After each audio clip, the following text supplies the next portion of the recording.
Even after years of tension, I still invited my daughter and son-in-law to Thanksgiving dinner at my home. In the middle of the evening, my daughter slid a document across the table, a notice to transfer ownership of the house and consent for me to enter a nursing home, and said, "This house will be mine sooner or later, Dad. Just sign it." I didn't argue.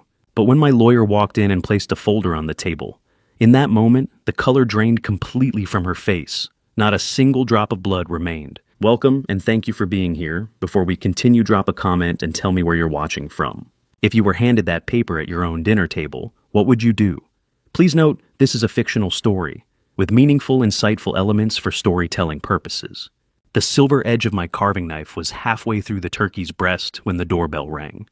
Not the rhythmic chime of a friend, but the sharp, insistent demand of someone who already thought they owned the place. I paused the steam from the bird rising to meet my face, carrying the scent of roasted sage and rosemary that Maria and I had perfected over 40 years of Thanksgivings. I am Silas Thorne, a 70-year-old retired aerospace engineer with silver hair and a back straightened by decades of precision work. And I have lived in this Portland craftsman home since the day the last nail was driven. I set the knife down with a slow, deliberate click against the platter. The house was silent, save for the ticking of the grandfather clock in the hall, until the doorbell shrieked again. I wiped my hands on my apron and made my way to the front entryway. When I swung the door open, I expected to see my daughter and her husband perhaps a bit early, perhaps carrying a bottle of wine they'd picked up as an afterthought. Instead, I found a coordinated line of people that made my front porch feel like a stage set.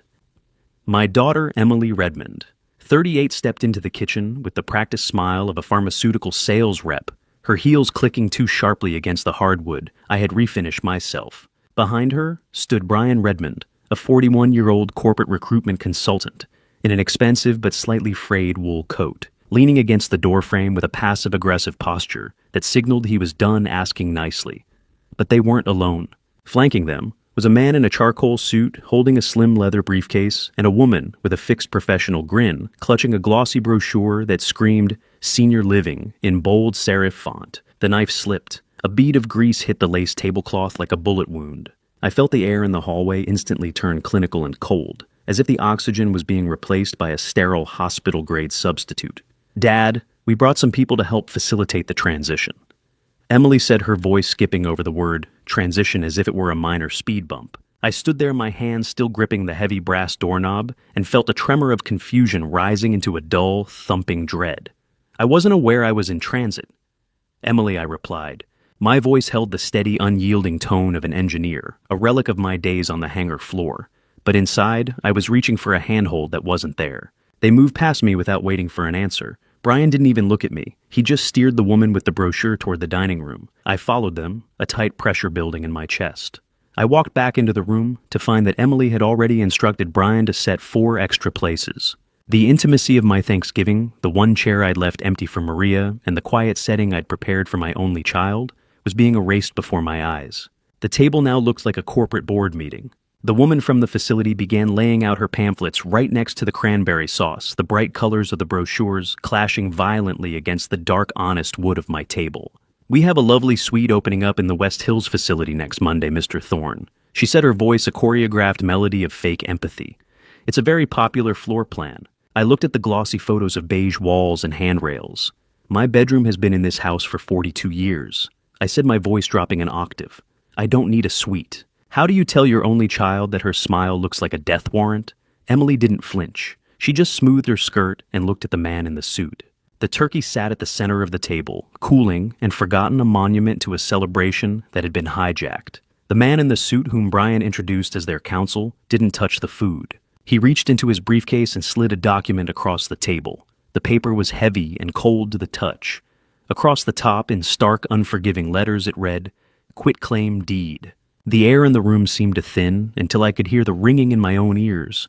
Emily stopped pretending to be helpful. She dropped the facade of the concerned daughter, her eyes hardening into the gaze of a closer who was ready to sign the deal. "This is the only way to ensure the family legacy stays intact," Thorne Brian said, using my first name with a familiarity that felt like a slap. "You're 70. This house is too much for you. You can either make this a smooth transition or an expensive one." I stared at the paper, then up at my daughter. "You're asking me to sign away my life before the gravy is even passed," I said, I felt the betrayal like a physical weight, a sickening slide in the pit of my stomach. You think you know betrayal until it sits down at your table and asks for the salt. The daughter I raised had vanished, leaving only a stranger with an emotionless gaze that this wasn't just a suggestion, it was a siege. Brian leaned forward, his eyes showing a flash of calculation that went far beyond mere family concern. He mentioned that they had already been in contact with a buyer for the house, someone who wanted to close by the end of the year, contingent on my voluntary relocation. My hand shook as I reached for the document, not because I was going to sign, but because I realized I was a prisoner in the house I had built with my own hands. Maria's eyes were fixed on me, from the silver frame on the sideboard, her painted smile the only thing in this room that didn't feel like a serrated blade. As my hand hovered over that cold, predatory document, I looked away from my daughter's expectant face and let my gaze anchor on the portrait. I didn't see the suit-clad lawyer or the representative with her glossy brochures. For a few precious heartbeats, the hostile air of the dining room thinned, and I was no longer a prisoner in my own home. I was back in the sanctuary of a memory, drifting to the last, truly peaceful Tuesday morning in September. The Portland rain had been a soft hum against the glass, and the house had smelled of cedar and the lavender sachet Maria always kept in her top drawer. I remembered the meticulous weight of her jewelry box in my lap as I sat on the edge of our bed, organizing the small treasures she'd left behind. It was a ritual of precision and love, much like the jet engines I had spent my life designing. I could almost hear her voice then, a gentle rasp that still carried the authority of her convictions. "Silas promised me you'll keep the garden roses trimmed," she had said in my mind. "They're your heart, even if you won't admit it." I had whispered back to the empty room that I would keep everything exactly where it belonged. Memory is a funny thing. It's the only place where the ghosts don't have to ask for permission to stay. In that quiet flashback, the house wasn't an asset or a liquidation event. It was the physical manifestation of 40 years of shared breaths. It was a monument of honest wood and stained glass. But the memory was a fragile shield. The sharp rhythmic tap of a manicured nail against the dining table began to pierce, click, click, click. Like a clock counting down my eviction, the senior living representative brought me crashing back to the present. She was leaning forward now, her glasses reflecting the harsh glare of the overhead chandelier.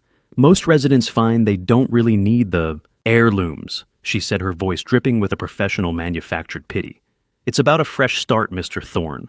We focus on downsizing the clutter to make room for the future." I felt a surge of indignation boil up from my chest. Clutter.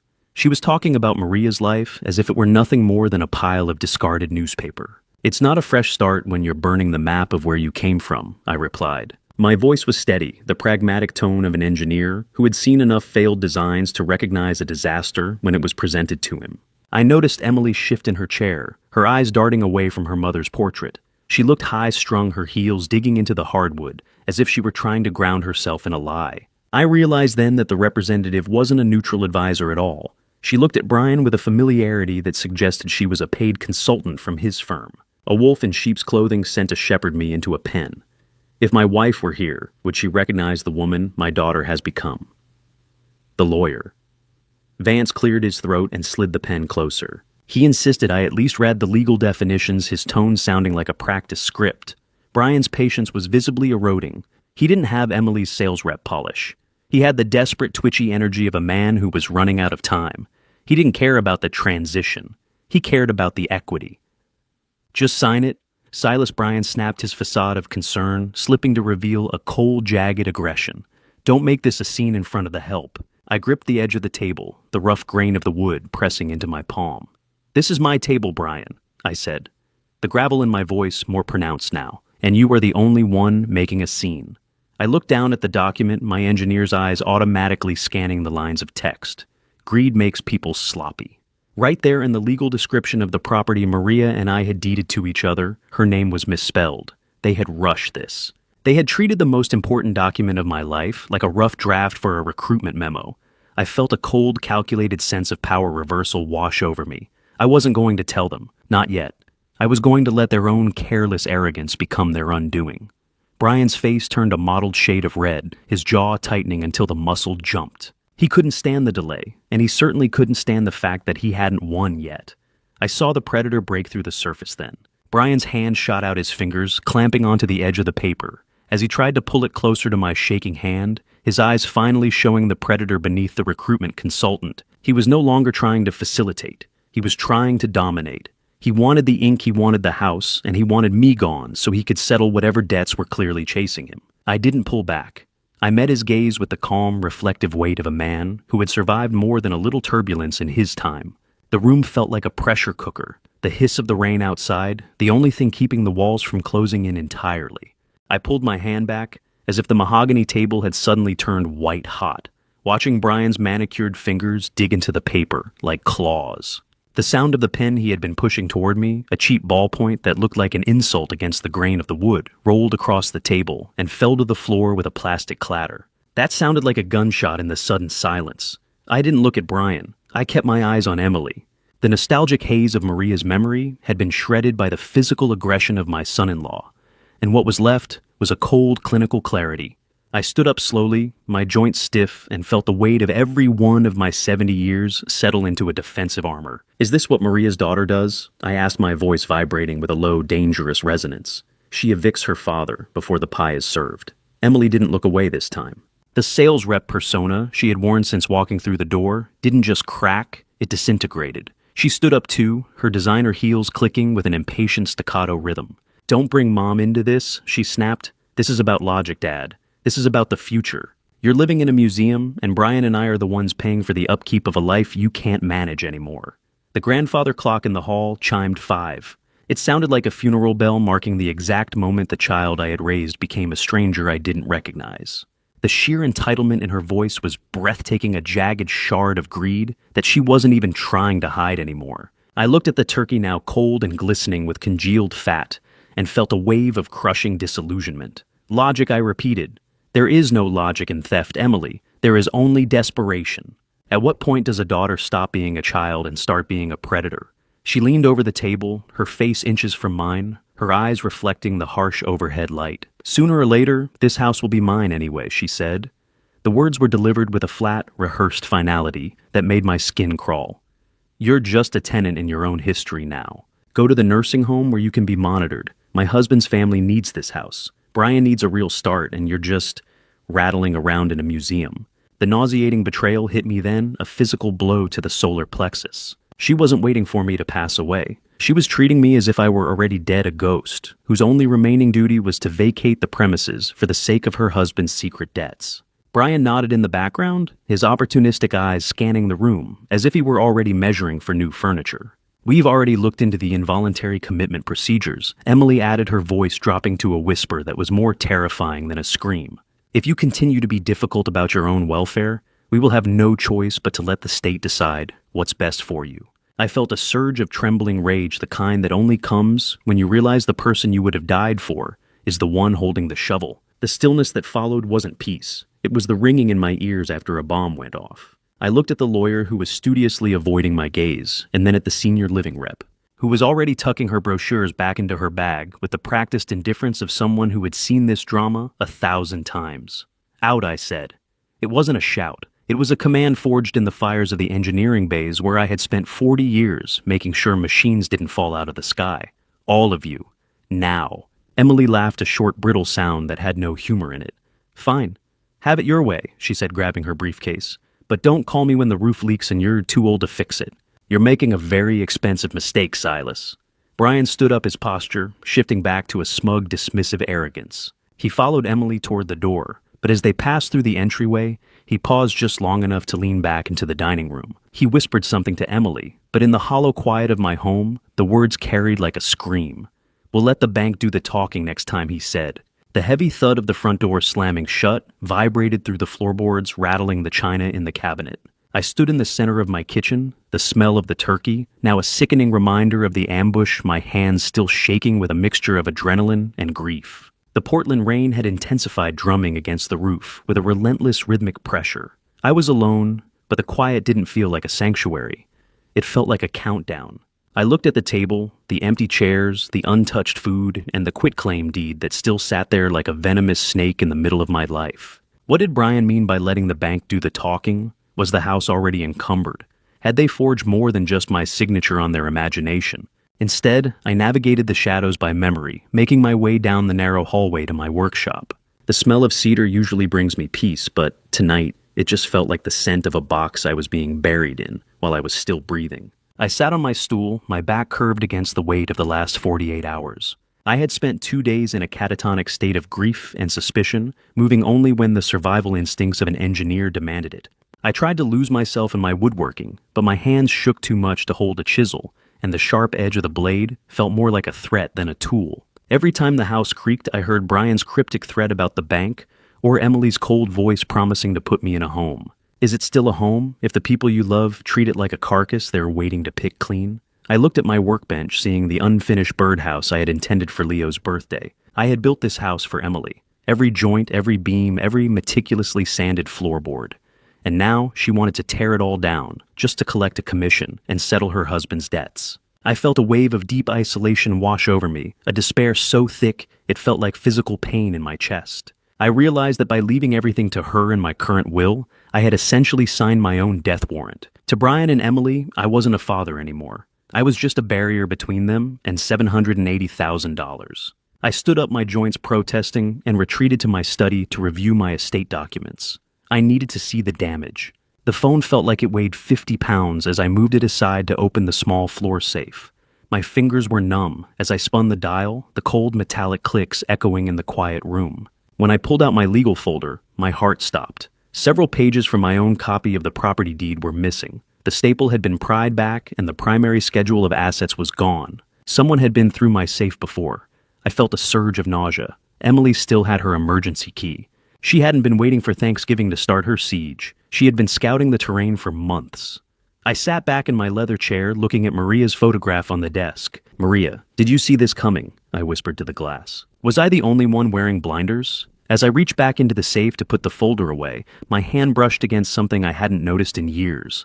It was a thick, dust-covered accordion file tucked into the very back behind the old tax returns. I pulled it out, the black plastic gritty under my touch. It was labeled in Maria's elegant, precise hand. I realized then that if Emily and Brian moved forward with a conservatorship, my current legal setup offered me zero protection. I was vulnerable, an old man in a big house with a target on his back. Isolation is a slow poison, but a familiar voice is the only antivenom that works. I picked up the phone. My thumb hovered over the contact list, trembling. I called the number 3 times and hung up before it could even ring the fear of being a burden, warring with the terror of being a victim. But the memory of Brian's cold, predatory eyes at dinner finally pushed me over the edge. I dialed again and forced myself to wait. On the 4th ring, the line clicked open. Silas, a voice barked gravelly and full of the same sharp authority I remembered from 30 years ago. Rob Morrison, 74. A retired appellate attorney who still carried the scent of old law books and expensive whiskey even over the phone, didn't wait for a greeting. "I've been waiting for this call for 10 years, Silas. You sound like hell." I felt the dam of my composure finally break at the sound of his voice. "Rob, it's Silas," I managed to say, my voice raspy and thin. "I think I'm in trouble. Serious trouble." There was a brief silence on the other end, the kind of silence a judge gives before delivering a sentence. "Silas, don't touch anything in that house," Rob said, his voice dropping to a low legal growl that made me sit up straighter. "I'm bringing the locksmith and the folder Maria left me. Don't open the door for anyone else. Do you understand?" I nodded to the empty room, a spark of hope finally flickering in the dark. "I understand," I whispered. I sat there in the dark listening to the dial tone, and for the first time since Thanksgiving, I felt like the walls weren't closing in. They were just holding the line until help arrived. The sound of Rob's car tires eventually crunching on the gravel driveway was the most beautiful thing I had ever heard. I watched the headlights sweep across the front of the house, 2 beams of light cutting through the Portland mist, and I knew that the countdown was finally over. The battle for my life was about to begin in earnest. The headlights of Rob's sedan cut through the Portland drizzle like 2 surgical beams sweeping across the front of my house as if searching for a pulse. I stood by the window, my breath fogging the glass, watching the familiar silhouette of Rob Morrison climb out of the driver's seat. He didn't look like a man in his mid-70s. He moved with the brisk, aggressive efficiency of someone who had spent his life winning arguments in high-ceilinged courtrooms. By the time I reached the front door, he was already on the porch, a weathered leather portfolio tucked under his arm, and the faint scent of rain and expensive whiskey clinging to his wool coat. He didn't offer a platitude. He just stepped inside, gave my shoulder a firm, grounding squeeze, and headed straight for the living room. I followed him, feeling the heavy, suffocating silence of the house finally begin to lift. Rob didn't waste time with tea. He cleared my mail off the coffee table with a single sweep of his hand, and began spreading out a series of yellowed, notarized documents. I watched mesmerized as he pulled a thick accordion file from his portfolio, the same one I had seen Maria carry to lunch with the girls 2 months before she died. "She told me you were too good of a man to see the shark in your own waters," Silas Robb said, his eyes scanning the first page. "She came to my office in secret. She knew Emily's ambition was beginning to outpace her empathy even then." My pulse spiked as I looked at the papers. "She did this 12 years ago. While she was sick," Rob nodded, his jaw set. "She was a mother, but she was also a realist. She moved the house into a structure that bypasses standard probate, entirely making it untouchable by Emily's involuntary claims." I felt a surge of awe at Maria's foresight, coupled with a crushing weight of guilt. I had spent a decade thinking I was the one protecting her memory, never realizing she had spent her final days building a fortress around mine. "Silas, look at this." Rob tapped a specific line on a document titled Enhanced Life Estate Deed. Most people call it a ladybird deed. It gave you absolute control and ownership until the moment you draw your last breath. But Maria went further. A legal document is just paper and ink until someone tries to set your life on fire. Then it's a fire extinguisher. She established a restricted trust, and this right here is the trigger. He pointed to a section labeled Article 6. It was a no-contest forfeiture clause. Rob explained in that low clinical growl of his that any beneficiary who attempted to interfere with my peaceful possession of the property would forfeit their entire inheritance immediately. It wasn't just a suggestion, it was a legal landmine. If Emily pushes, she loses every cent of the $450,000 Maria left for her. My hands were shaking. I could hear the paper rattling against the wood of the coffee table, like dry leaves in a storm. She didn't trust her own daughter. I whispered the words, tasting like ash. That's the hardest part to swallow. How many nights had she sat beside me, watching the sunset from this very room, knowing she was building a fortress? I wouldn't even know I needed for a decade. The daughter I raised had vanished, leaving only a stranger with an emotionless gaze as I realized the missing pages from my safe, the ones I discovered earlier, were actually stolen by Emily months ago. She had been hunting for these very trust documents, trying to find a way to circumvent the trap Maria had set for her. Rob reached into the bottom of the file and produced a single sheet of stationery. The paper was ivory with Maria's elegant looping cursive flowing across it. I took it from him, my fingers tracing the indentations of her pen. "Protect yourself, Silas," she had written. "I love her, but I know what we raised. Don't let them take your peace. Proof will be your only currency when blood turns cold." The handwriting seemed to vibrate under my touch, her voice echoing from the grave with a heartbreaking clarity that made the room spin. I sat back heavily in my chair, the scent of her old lavender perfume seemingly rising from the stationery. I felt a strange cold comfort in the fact that Maria had seen the wolves at the door, long before I ever heard them howling. If my wife were here, would she recognize the woman my daughter has become? Or had she already seen the predator Emily was destined to be? Rob stood up and walked toward the window, his reflection ghostly against the dark Portland sky. He was silent for a long moment, giving me space to breathe through the grief and the revelation. But the quiet was short-lived. My phone sitting on the wooden side table suddenly began to vibrate. The sound was jarring, a violent rattle that sounded like a rattlesnake in the grass. I looked down and saw Brian's name flashing on the screen. He wasn't calling, he was texting. I picked up the device, my thumb hovering over the glass. The message was long, a rambling, manipulative request for $15,000, once again citing the grandchildren's tuition and emergency fees. It was wrapped in the same false warmth that had characterized his performance at Thanksgiving. But now, with Maria's warning in my hand and Rob's legal shield on the table, the words looked like nothing more than a crude attempt at a shakedown. I looked up from Maria's note and saw Rob staring at my phone, his expression tightening into one of focused professional disgust. My blood turned to ice as I realized this was only the beginning of Brian's desperation. Rob reached out and took the phone from my hand, his eyes tracking the text with a terrifyingly calm intensity. "Silas, don't answer him," he said quietly. "Yes, I think it's time I did some digging into where Mr. Redmond is actually spending his time." I stayed frozen, the ivory paper still clutched in my left hand, finally understanding that the war Maria had prepared me for was no longer a threat. It was here.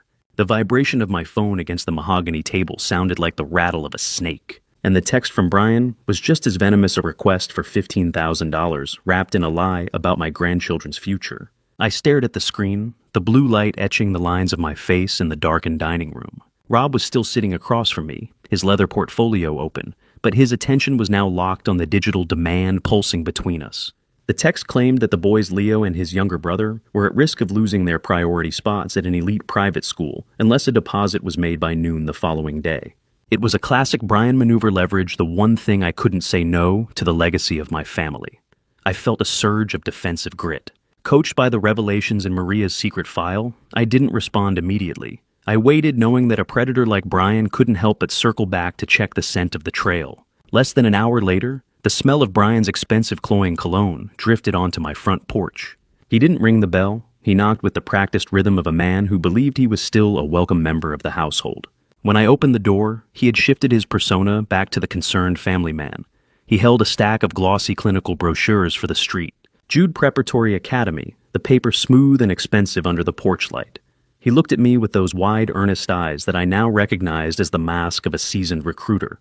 "It's about their education, Silas," he said, his voice dropping into that warm, persuasive register he used to secure high-level talent. "Don't let your pride hurt the kids. I've spoken to the admissions office and they're holding the spots as a personal favor, but they need that $15,000 now." I watched him closely. As a retired engineer, I was trained to look for stress fractures, and they were there, the slight twitch in his jaw, the way he wouldn't hold my gaze for more than a second. A bead of sweat rolled down Brian's temple. The salesman was starting to crack. "I'm not co-signing a loan for a spot that hasn't been earned yet." "Brian," I replied, my voice gravelly and firm. "I'm on a fixed retirement income, and as you were so keen to remind me at Thanksgiving, I have to be careful with my resources." He stiffened, the brochures crinkling in his hand. He tried to argue to play on the memory of Maria's wishes, but I held the line like a seasoned general. When he finally realized the well was dry, the mask slipped entirely. He turned and marched back to his car without another word, the hydraulic hiss of his luxury sedan's door closing like a final dismissal. After the red glow of his taillights faded, I drove to Rob's office. The city of Portland was a blur of gray mist and neon signs, but my focus was sharp. Rob was waiting his computer screen, casting a cold blue light glare across his desk. He had been digging into the digital paper trail Brian had tried so hard to bury. "He's not looking for tuition." "Silas," Rob said, his voice a low legal growl. "He's looking for a life raft." Rob turned the monitor toward me. It was a list of active liabilities. Brian had $47,000 in gambling debt spread across 3 local casinos and a predatory underground bookie in Beaverton. The $15,000 wasn't for school. It was the minimum payment required to keep his creditors from escalating their collection methods. My heart felt like it was being squeezed by a cold hand. 47,000. "He's gambling away my daughter's life," I whispered. But Rob wasn't finished. He had found something even more devastating. Brian hadn't just lied about the tuition. He had accessed the children's existing college savings accounts, the ones Maria and I had funded for years, and used them as collateral for his latest bender. How do you explain to a daughter that the man she loves is a hole in the ground that will eventually swallow her whole? The betrayal was so deep, it felt structural, a flaw in the foundation of my family that I had been too blind to see. I sat in the weight of the investigation pressing down on me. I realized that the senior living brochures Brian had brought to Thanksgiving weren't just about my health. They were part of a referral program. Brian had been pre-approved for a 10% finder's fee for moving me into a facility. He wasn't trying to protect me. He was trying to liquidate me for a commission. My phone rang again. It was Emily. I answered, hoping for a voice of reason, but the shaky, high-pitched vibration of her tone told me the poison had already spread. "Brian told me you turned your back on the boys," she cried, her voice full of a directed bitterness. "He said you refused to help with their school because you're still angry about the dinner. How can you be so selfish, Dad? They're your grandchildren." "Emily, listen to me. Brian is lying to you about where that money is going," I tried to say, but the words were met with a sharp industrial click. She had hung up. Watch the eyes. When the words are sweet but the eyes are calculating, you're not talking to a son-in-law, you're talking to a vulture. I stood in the ringing in my ears of my kitchen after Emily hung up the dial tone, sounding like a flatline, and realized that being right was going to be the loneliest thing I'd ever experienced. I looked at the calendar on the wall, the date of Leo's 8th birthday circled in red, and I knew that the battle lines were no longer just legal, they were personal. I was being erased from the lives of the people I loved most, not because of my age, but because I was the only thing standing between a predator and his next fix.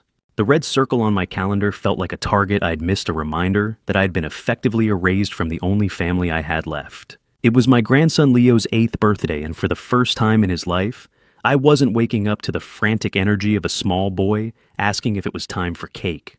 The house was too quiet, a hollowed-out vessel of a life I no longer recognized. I stood in my kitchen, the smell of burnt coffee lingering in the air, and stared at that circle until my eyes blurred. I had stood in this same spot 48 hours ago, listening to the flat line of the dial tone after Emily hung up on me, but the silence this morning felt even more industrial. I reached out and touched the paper of the calendar, the grain rough under my fingertips. I didn't have an invitation. I didn't have a time or a place. I just had the cold clinical knowledge that a wall had been built around me, and my own daughter was the one holding the mortar. I spent the early morning at the small desk in the breakfast nook, my hand steadying only when I gripped the pen. I wrote out a birthday card, my handwriting a bit more jagged than it used to be.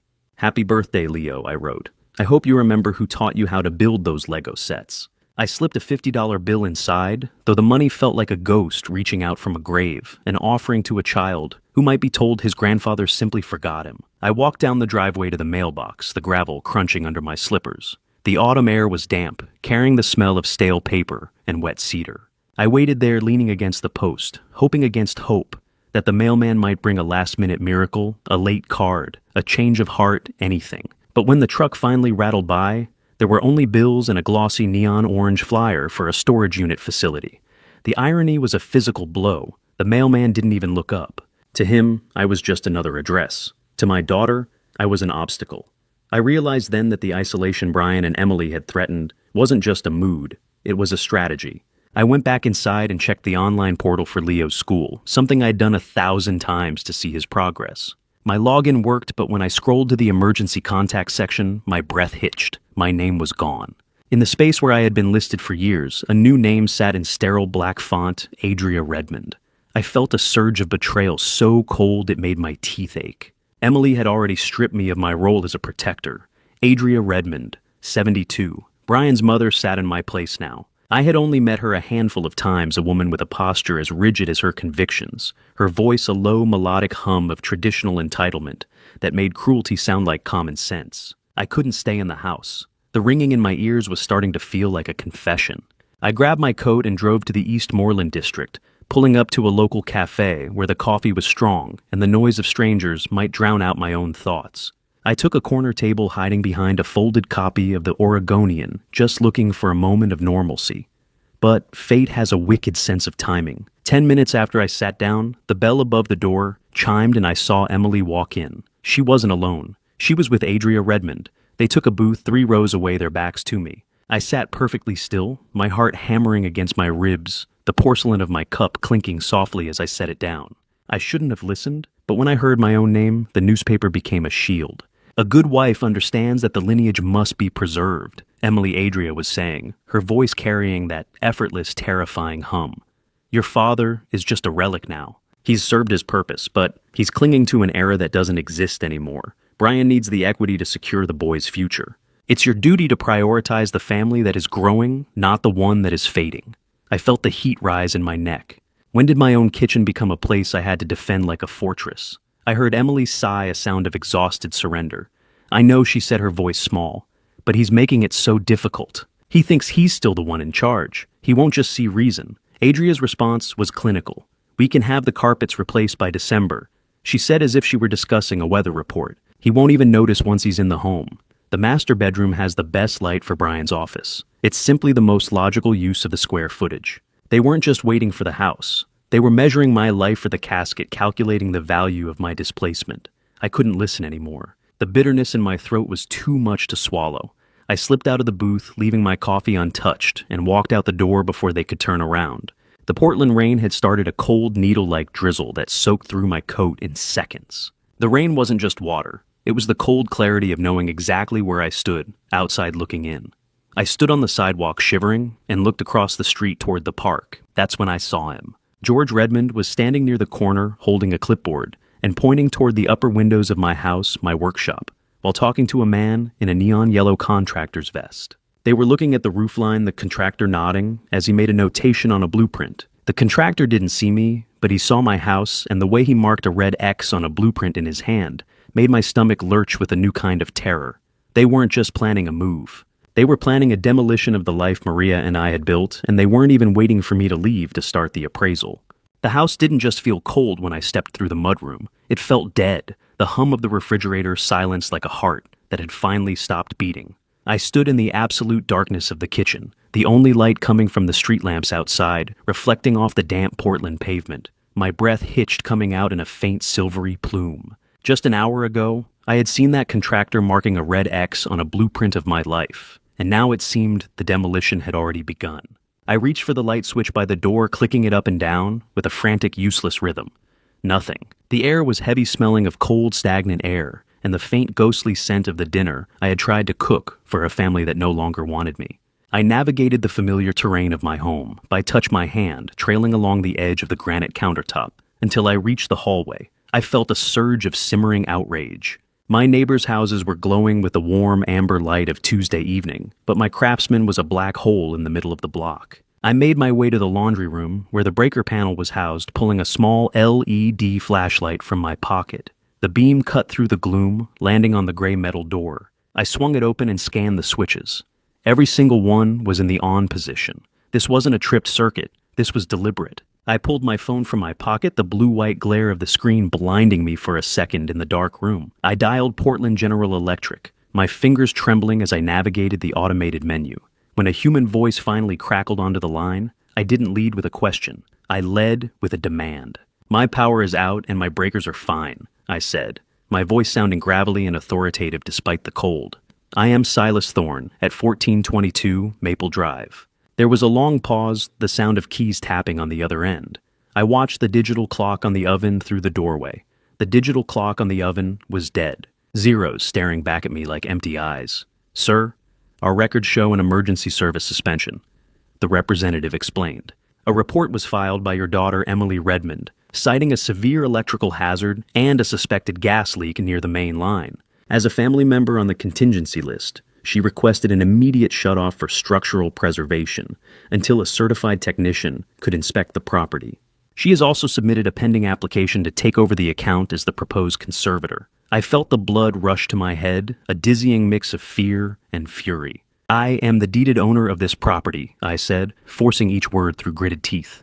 "And I assure you, my stove is quite cold. My daughter is attempting to seize my home through fraud. Sir, we have a recorded request from your next of kin regarding your cognitive safety." She repeated as if reading from a script that had already judged me. I spent the next 20 minutes in a frantic, exhausting battle of identities. I had to prove I was still alive, still sane, and still the man who paid the bills. The clerk was hesitant, bound by the safety flag Emily had successfully planted like a landmine in my credit file.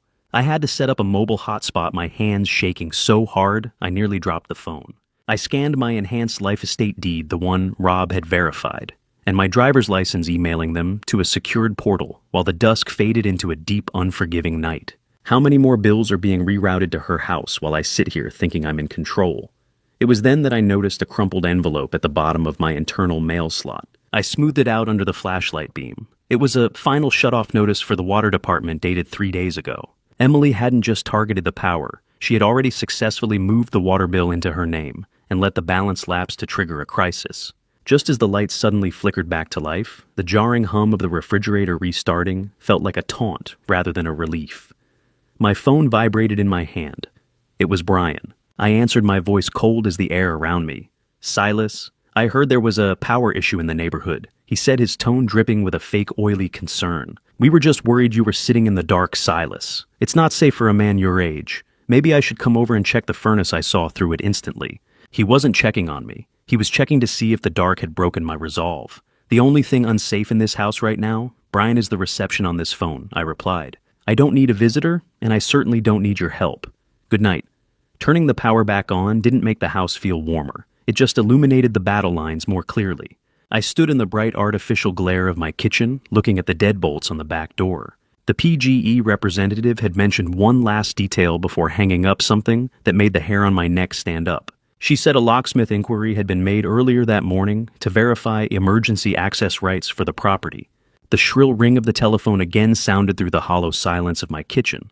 But this time, the caller ID displayed a name I actually trusted. When my phone rang at 8 p.m., I didn't expect to hear the voice of the man who had treated my high blood pressure for 20 years, telling me I was being hunted by a pen.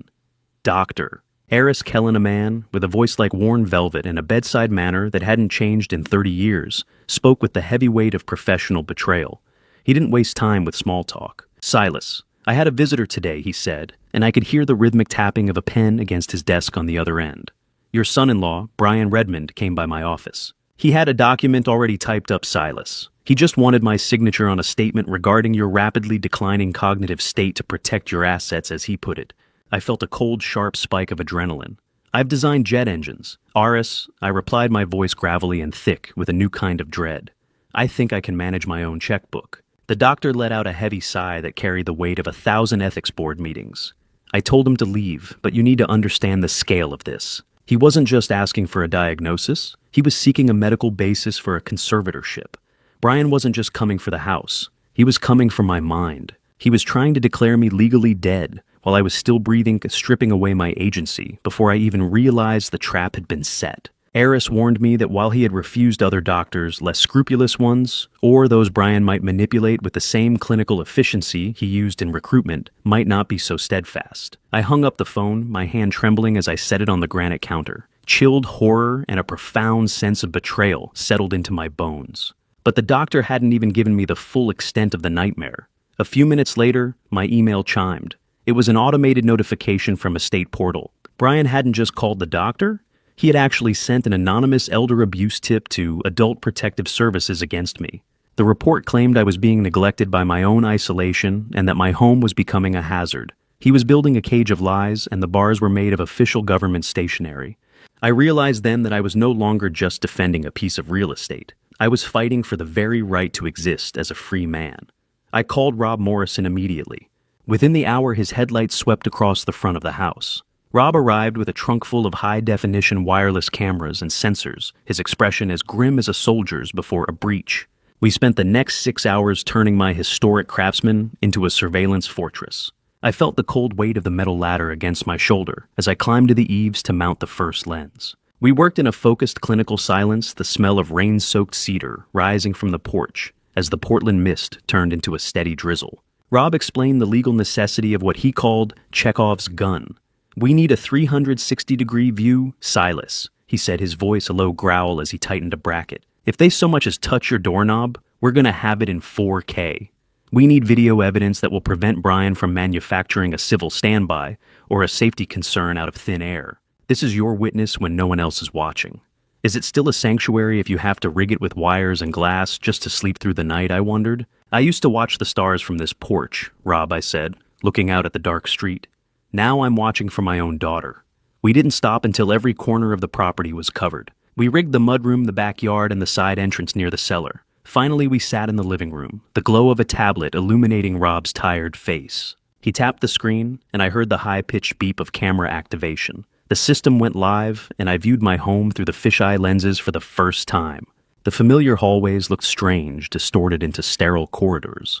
The infrared sensors turned the backyard into a ghostly green landscape, where every shifting shadow was rendered in sharp digital clarity. "Systems green, Rob," said, leaning back. "You're recording to the cloud now, Silas. They can't delete this, and they can't lie their way past a timestamp. It feels like I've lived here 40 years, just to become a prisoner in a cage." "I built myself," I replied. The camera lens stared at the front walk like a cold, unblinking eye, a mechanical witness for a father who no longer had a daughter. A grim satisfaction settled over me, though it was hollowed out by grief. The red blinking lights on the cameras were the only things currently keeping me safe from my own blood. We spent another hour testing the motion zones. As I panned the camera at the end of the block, my heart stopped. "Rob, look at this," I said, handing him the tablet. In the grainy green-tinted infrared view, we saw a strange car parked under a dead street lamp. It was the same sedan I had seen outside the cafe. The same contractor was sitting in the driver's seat with a clipboard, his face illuminated by the glow of a smartphone, as he looked directly at my house. He wasn't even hiding anymore. He was an appraiser for a demolition that hadn't been authorized by the owner, but had already been promised by the heirs.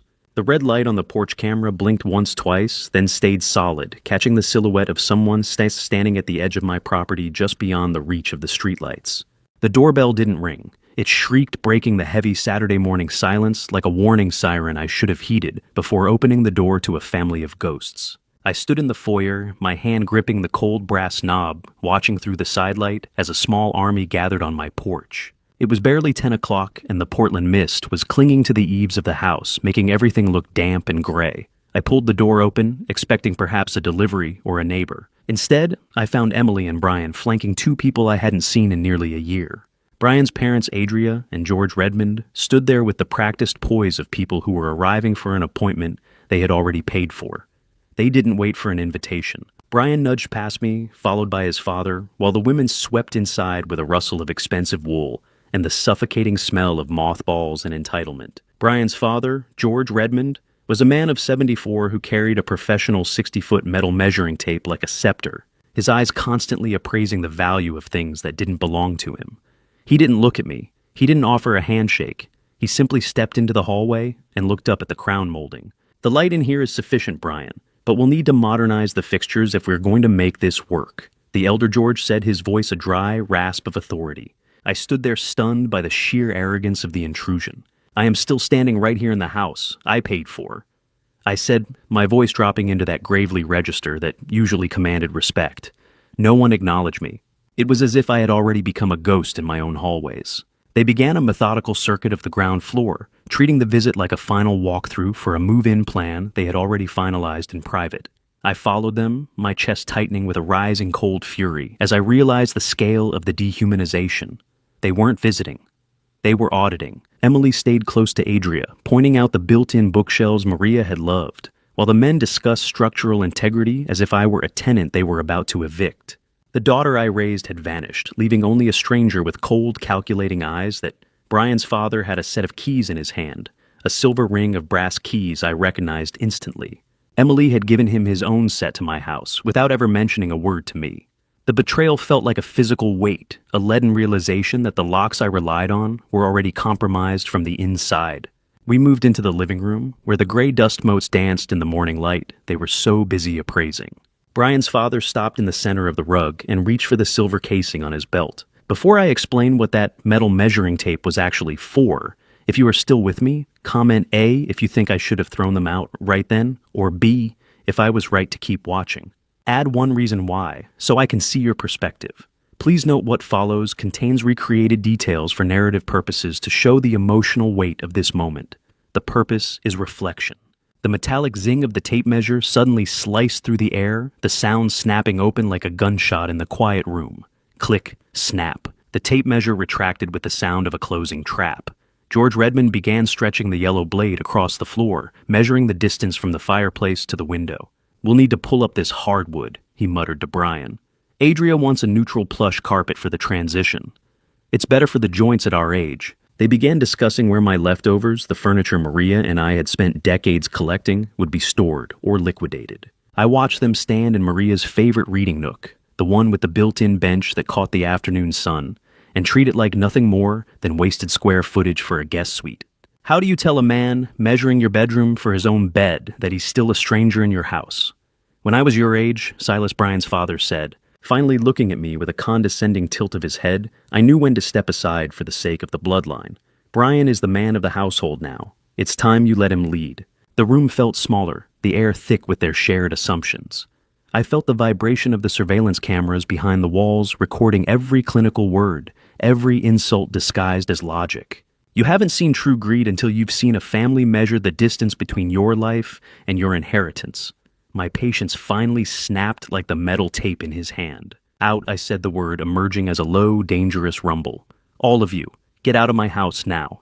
Adria looked at me with a pitying smile that was more insulting than a scream, her head tilting as if she were observing a confused animal. "We'll see you on Thursday, Dad."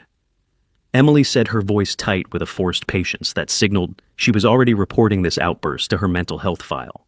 "Try to be in a better state by then. We have a lot to finalize."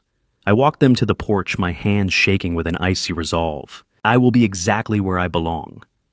"On Thursday," I replied, watching them retreat to their cars with a sense of triumph. They left the measuring tape behind on the hall table, a silent metallic promise of their return. I picked it up, feeling the cold, heavy weight of the metal casing in my palm. It felt like a weapon they had forgotten.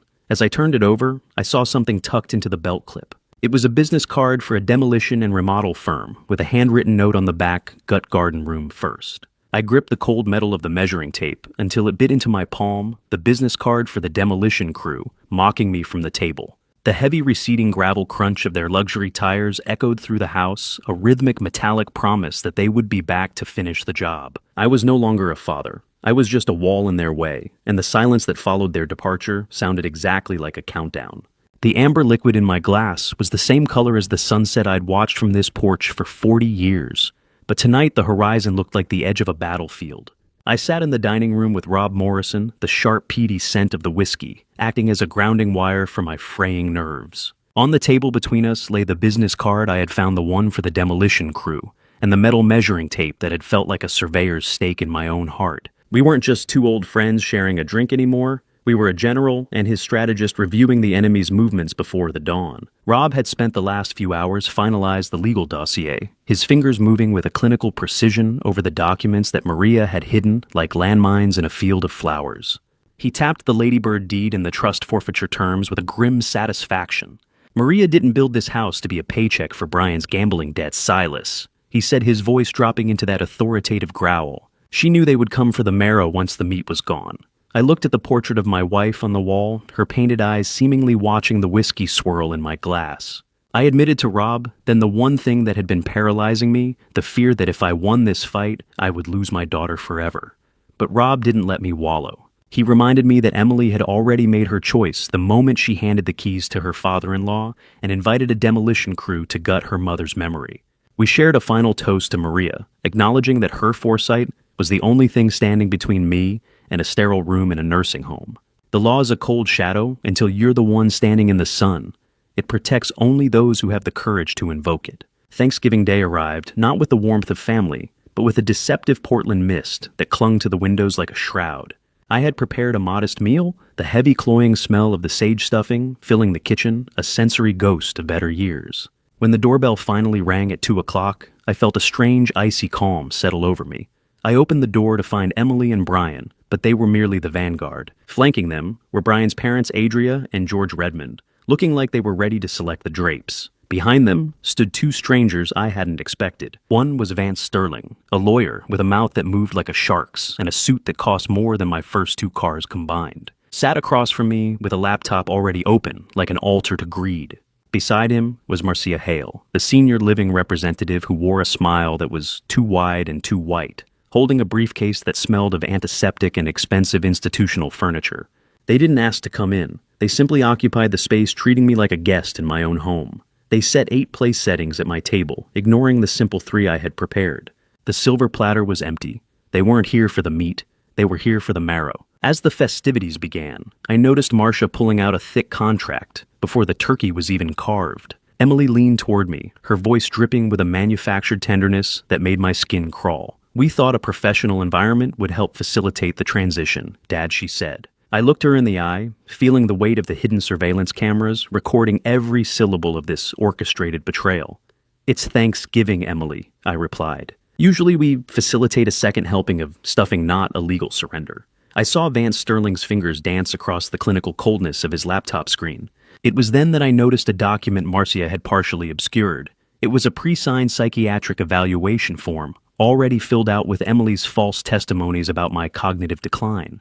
My daughter hadn't just brought a lawyer. She had brought a pre-packaged insanity plea to strip me of my rights. I felt a surge of cold fury, but I kept my hand steady as I reached for my phone under the table. I sent the pre-arranged text to Rob.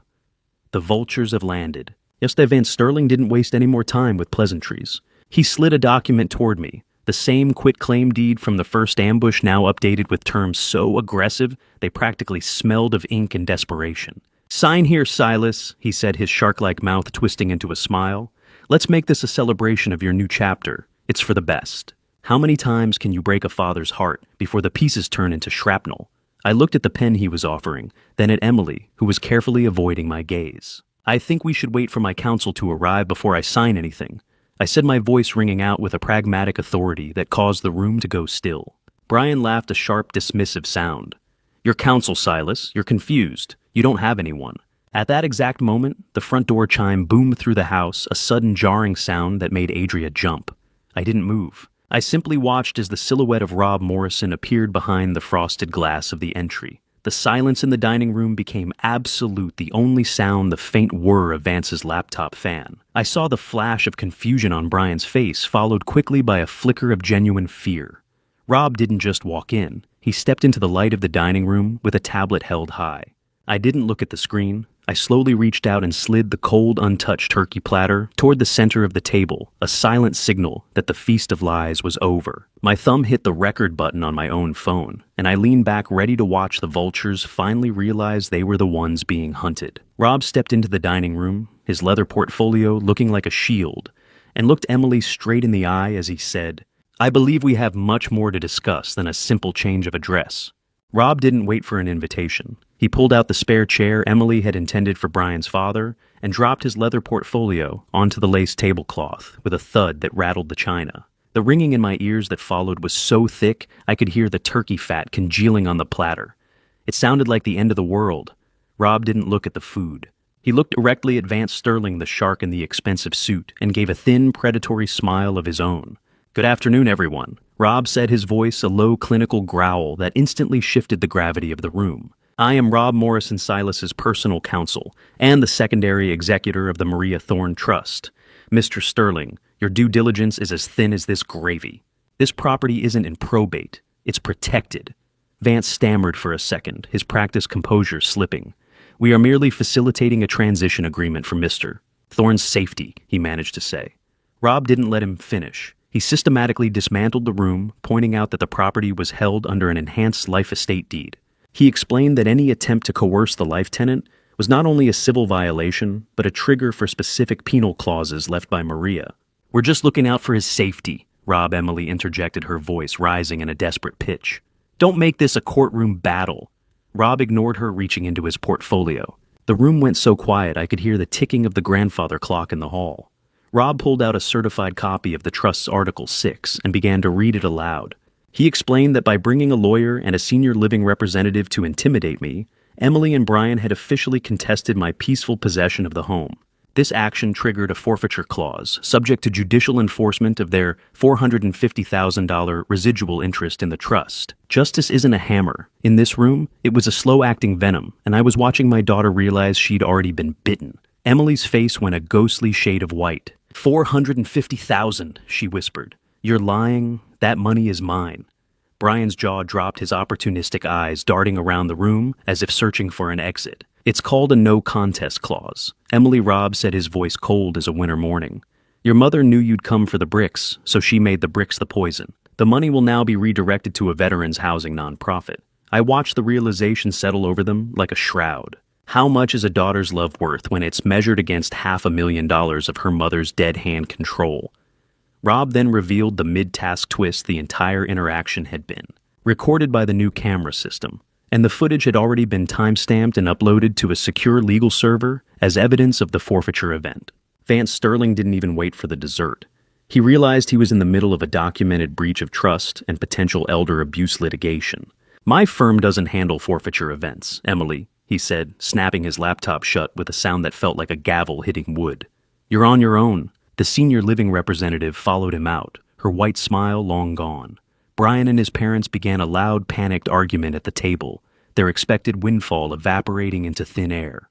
"Brian, the bank has already started the process on the condo," he muttered under his breath as he passed.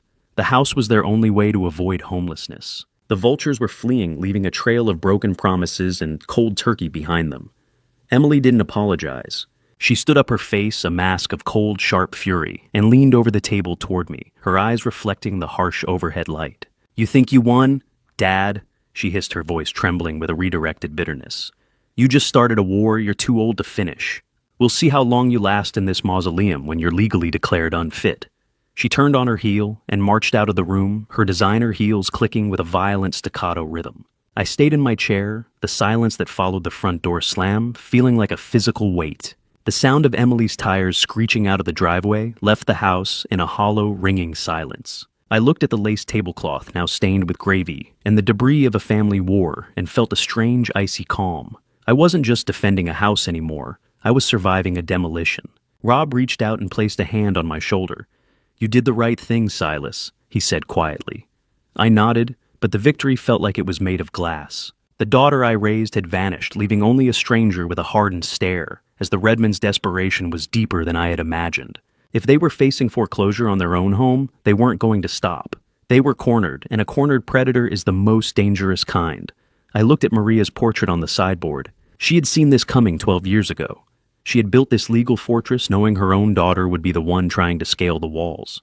I felt a surge of gratitude for her foresight, but it was overshadowed by the profound sorrow of a father who had just realized his child was truly gone.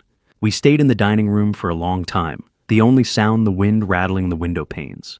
I realized that the Thanksgiving feast was over, but the actual siege was only beginning. Emily's threat of a conservatorship wasn't a bluff. It was her last-ditch effort to salvage her own financial ruin. I was no longer a father to her. I was a target. But as I looked at the certified documents Rob had placed on the table, I knew I wasn't an easy mark. I had the law, I had the evidence, and I had the gold-threaded spirit of a man who wasn't ready to let the wolves win. The sound of Emily's tires screeching out of the driveway left the house in a hollow, ringing silence. I stood by the window, watching the red glow of her taillights vanish into the Portland mist, feeling the weight of the war she had just declared. The leftovers were still cold on the counter, a feast for a family that had cannibalized itself before the first slice of pie. The warmth in my daughter's eyes hadn't just cooled since she walked through the door. It had turned into a permafrost that threatened to crack the very foundation of my home. I walked back into the dining room, where the air still smelled of expensive perfume and desperate greed. Rob was already on his phone, his voice a low rhythmic hum, as he coordinated with his office. He looked at me, his expression a mix of professional steel and personal sorrow. "She's not going to stop Silas," he said. "You need to be ready for the next move." I nodded the icy calm from the dinner table, still holding my spine straight. I spent the next few days in a state of hypervigilance. The Monday morning after Thanksgiving brought the first strike. My phone rang at 8 a.m., and Emily's voice was as cold as a morgue slab. She didn't offer a greeting. She calmly informed me that she had filed a preliminary petition for an emergency conservatorship. She cited my recent erratic behavior regarding the utilities and my delusional reliance on Rob as proof that I was a danger to myself. I felt a spike of chilled dread. She was twisting the very evidence I had used to protect myself, the restoration of my own power and water, into a narrative of dementia. "You're not well, Dad," she said, her tone dripping with a rehearsed clinical pity. "Paranoid people see enemies in their own children. It's for your own safety." I gripped the receiver until my knuckles turned white.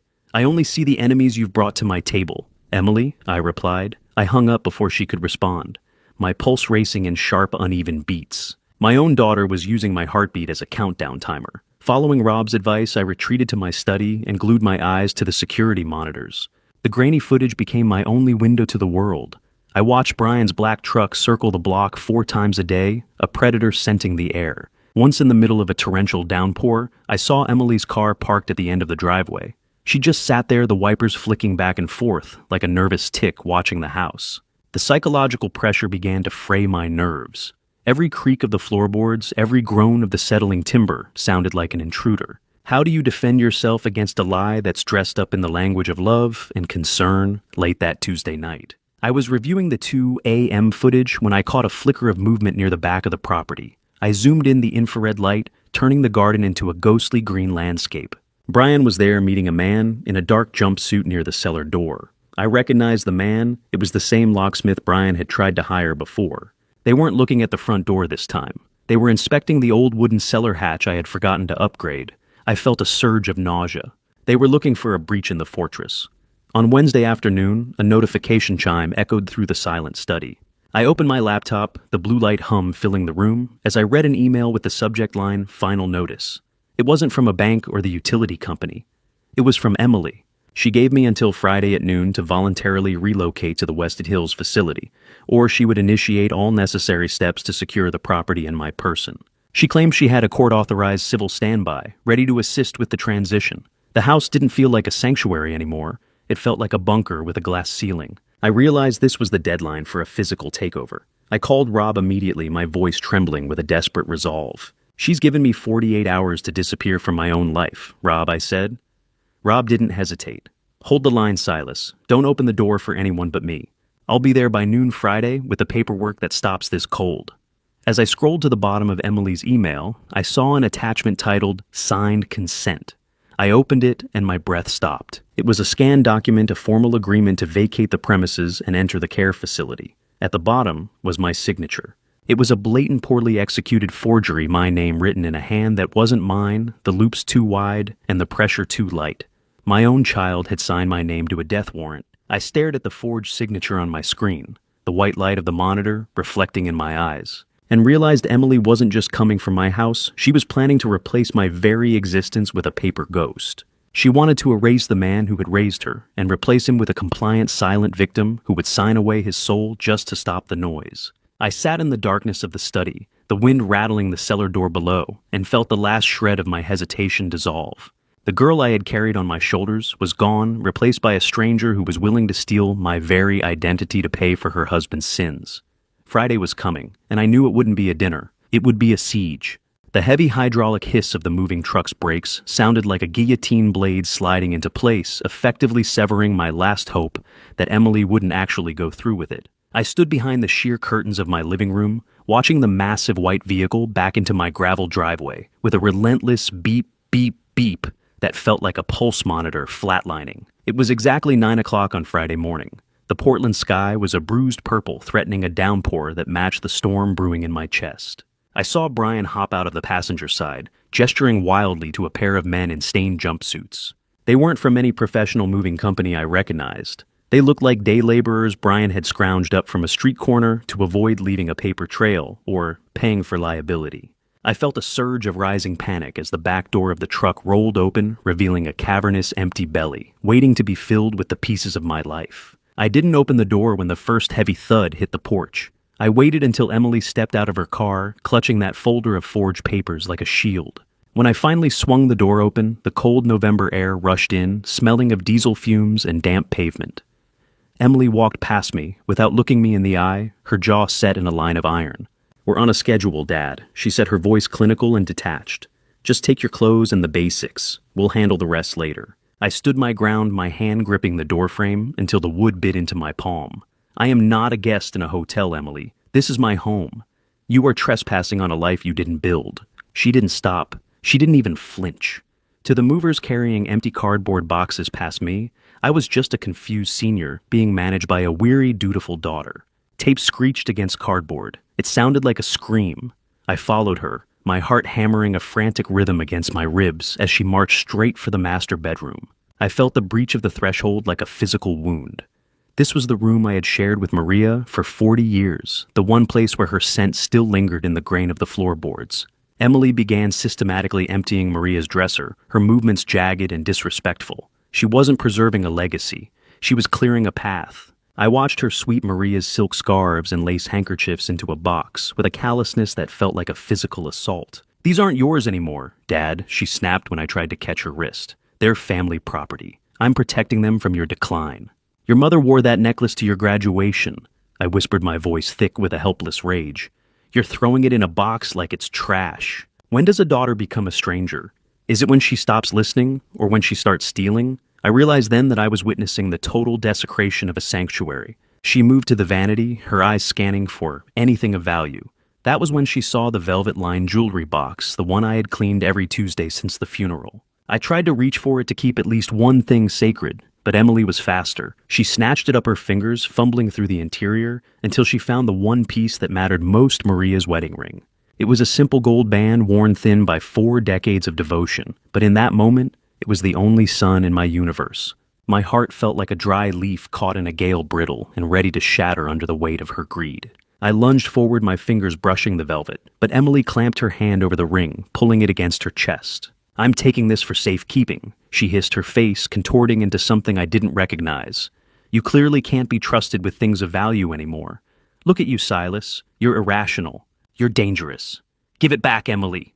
I begged, my dignity dissolving into a raw, agonizing plea. That ring never left her finger for 40 years. Please. She didn't even blink. She slipped the gold band into her coat pocket, refusing to meet my gaze as she checked her watch. "Your 3 hours are up," she said. "The locksmith is coming to the cellar door. Pack your bag or leave without it." I stood in the middle of the room, my wife's memory looted, and my own daughter standing over the remains like a victor. I felt a surge of absolute soul-crushing betrayal. I looked out the bedroom window and saw Brian standing near the back of the house. He was handing a wad of cash to a man with a tool belt pointing toward the old wooden cellar hatch I had forgotten to secure. They were bypassing the deadbolts, moving for the one weak point in the fortress, while Emily kept me occupied with her theft. Emily clutched the wedding ring to her chest through the fabric of her coat, her eyes as cold as the gold in her hand. And for the first time in my life, I realized I wasn't looking at my child, but at a predator who had finally found the kill. The house felt like it was shrinking the walls, vibrating with the heavy footsteps of the men carrying my furniture toward the hydraulic hiss of the truck. I was being erased box by box, and the only person who could stop the clock was miles away in a courtroom. I sank onto the edge of the bed, the mattress sagging under the weight of my defeat, and listened to the sound of porcelain hitting the floor in the kitchen. My world was shattering, and I was the only one left to hear the noise. The shattered remains of 1983 lay across my floor like bone fragments, a jagged punctuation to the looting taking place in my own home. Adria Redmond didn't even look up from her inventory as I entered, the phantom weight of Maria's ring still burning against my empty palm. My kitchen, once a private sanctuary of 40 years, was now being audited by a stranger with the clinical indifference of an auctioneer, my legs feeling like brittle stalks of dry corn. And watched Adria Redmond. She was busying herself at my counters, humming a tune that sounded far too cheerful for a morning defined by theft. She had already cleared 3 of my upper cabinets, stacking my life's collection of plates onto the breakfast table. I saw the box she was working from, a set of modern, sterile white dishes that looked like they belonged in a cheap hotel. That was from our first dinner together. I managed to say, my voice sounding like it was being dragged over gravel. I pointed to the hand-painted plate she was currently holding, a piece Maria and I had bought in a small shop in 1983. It's irreplaceable. Adria didn't even look at me.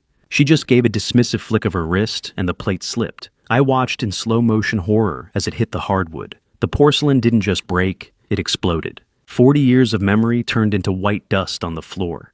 It's just a chip, Silas. She said, though the plate was in 20 pieces. You're being dramatic. These cupboards need a fresh start. As I looked down at the wreckage, I noticed a roll of small red stickers sitting next to her handbag. My eyes traveled to the hutch. Maria's crystal vase had one. The antique silver serving tray had another. I realized then that Adria wasn't just modernizing the kitchen. She was tagging specific items with red stickers for a liquidation auction she had already scheduled for Monday. They weren't just moving me out. They were selling my life piece by piece before I was even out the door. I turned away, the sight of those red dots burning into my retinas like miniature suns.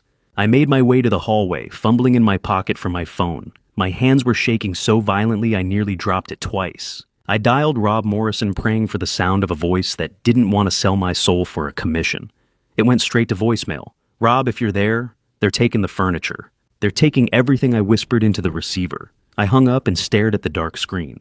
The notice to vacate paper Emily had shoved into my hand earlier sat on the granite counter like a death warrant. I felt a terrifying sense of abandonment wash over me, a cold draft that seemed to come from the very walls I had built. I was just an old man shouting at a storm, and the storm didn't care about my history or my heart. How do you beg for mercy from people who have already priced your life by the square foot? I could hear the heavy thuds from the front of the house, the sound of my favorite armchair. The one where I had read to Emily when she was a toddler, being dragged toward the curb. I moved toward the foyer, but my path was blocked. 2 of the men Brian had hired stood in the hallway, their arms crossed, their expressions vacant and bored. They didn't say a word. They just existed as a physical wall between me and my belongings. I saw Brian near the front door talking to a man in a stained work shirt with a heavy tool belt. The locksmith looked at the job with the bored indifference of someone who didn't care whose lives were being locked out as long as the check cleared. He was already unpacking his kit, the clink of metal tools sounding like the clicking of a predator's teeth. Almost done, mister. Redmond, the locksmith, said, his voice echoing in the increasingly empty foyer. New cylinders are ready. Brian nodded, a smug, localized victory written across his features. Good. Let's get the old man's bags on the porch. I stood there trapped in the center of my own home, watching the mechanics of my exile. The high-pitched whine of the power drill started up a sound that signaled the finality of my exclusion. It was a clinical mechanical noise, the sound of my life being rekeyed to a stranger's benefit. I had less than 15 minutes before my keys became useless pieces of brass. The locksmith's drill was a cicada of doom, singing the song of my own house, turning its back on me. I felt the last of my resolve beginning to liquefy. I looked at the open front door, the cold Portland air rushing in and chilling the sweat on my neck. I could see the moving truck idling, its exhaust plumes rising like ghosts in the gray light.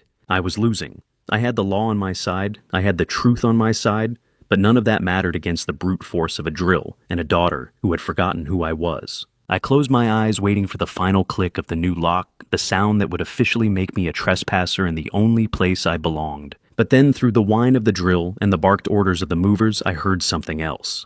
It was the screech of tires on the gravel driveway, a violent, hurried sound that didn't belong to a moving truck. I opened my eyes and looked past the men in the hallway. A black sedan had swerved into the drive, pinning the moving truck in place. I recognized the car instantly.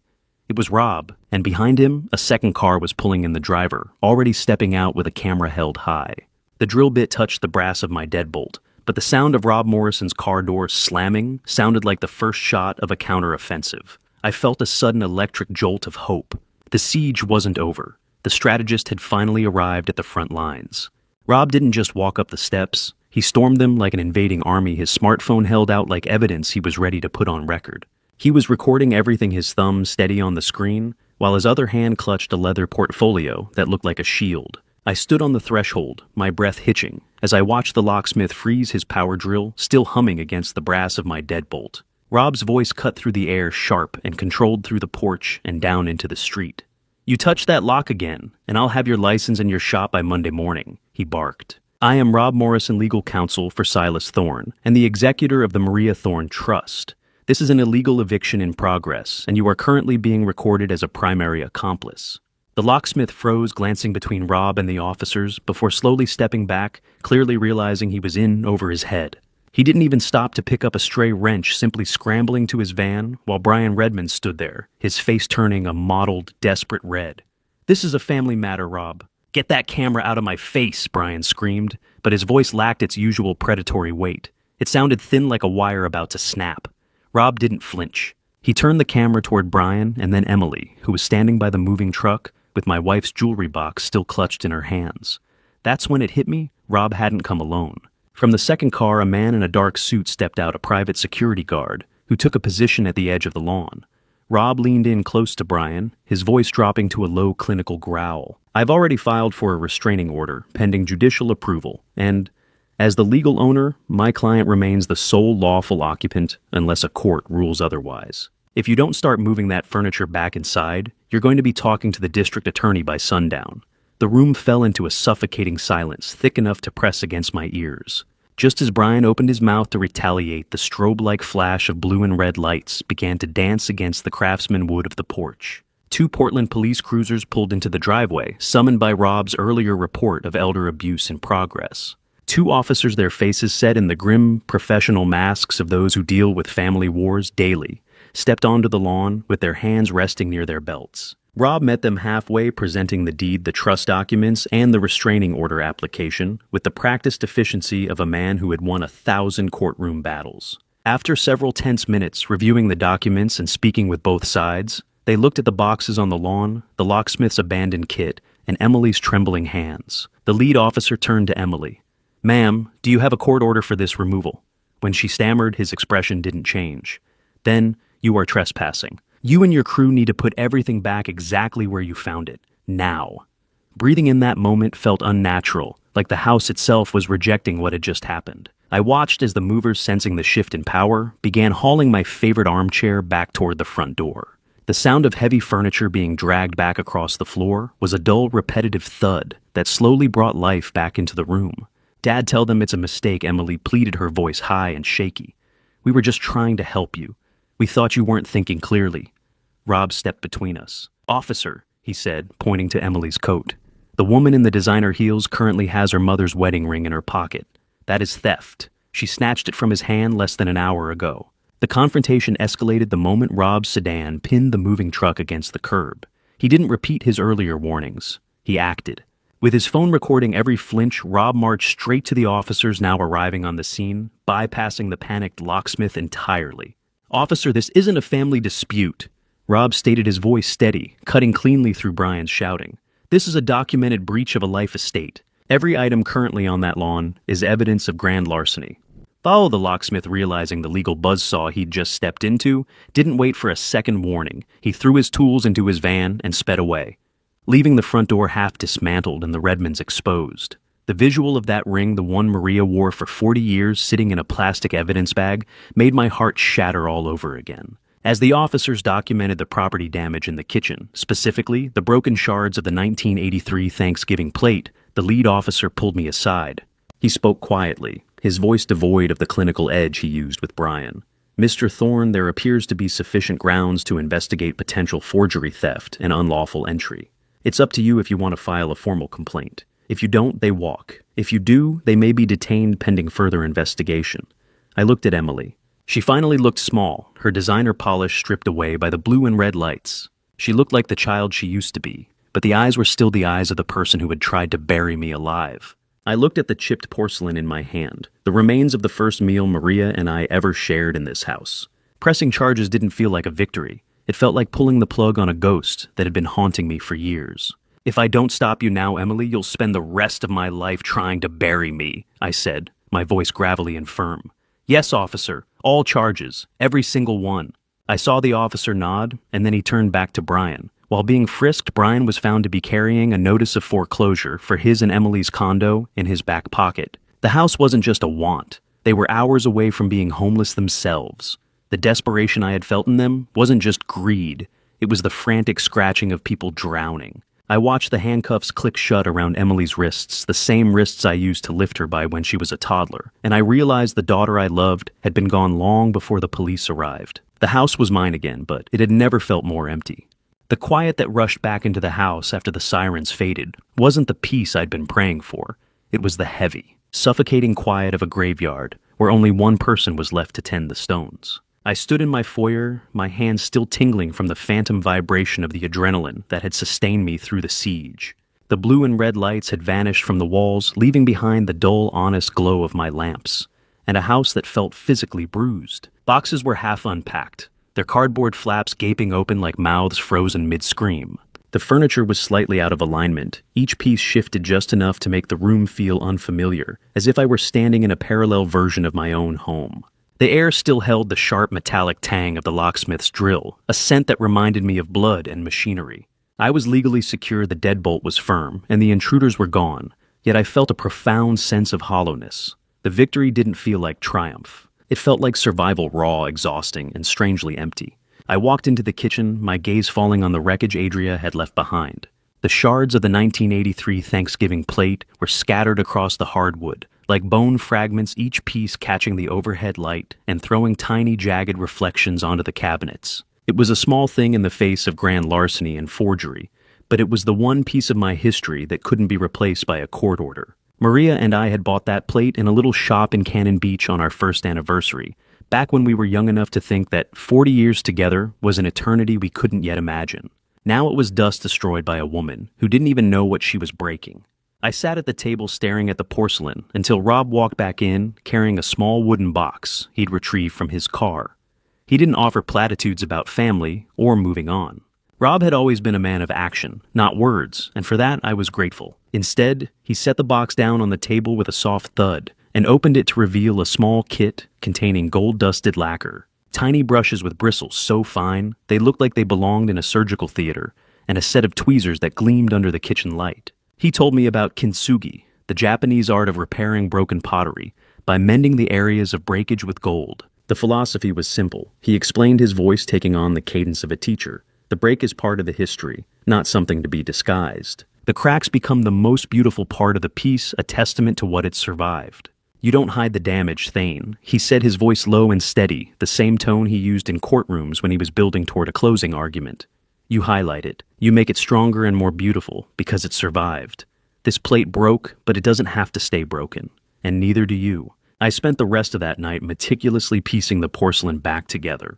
My hands haven't been this steady since the day I designed my first jet engine, back when precision wasn't just a skill, but a matter of life and death. I laid out the shards on a clean towel, organizing them by size and curve, reconstructing the puzzle of what had once been whole. Each piece fit into the next, with a satisfying click, the edges rough and unforgiving, but findable if you had patience. As I applied the gold-dusted resin to the jagged edges, I realized that kintsugi is the gold-threaded scar on a life that refused to stay broken.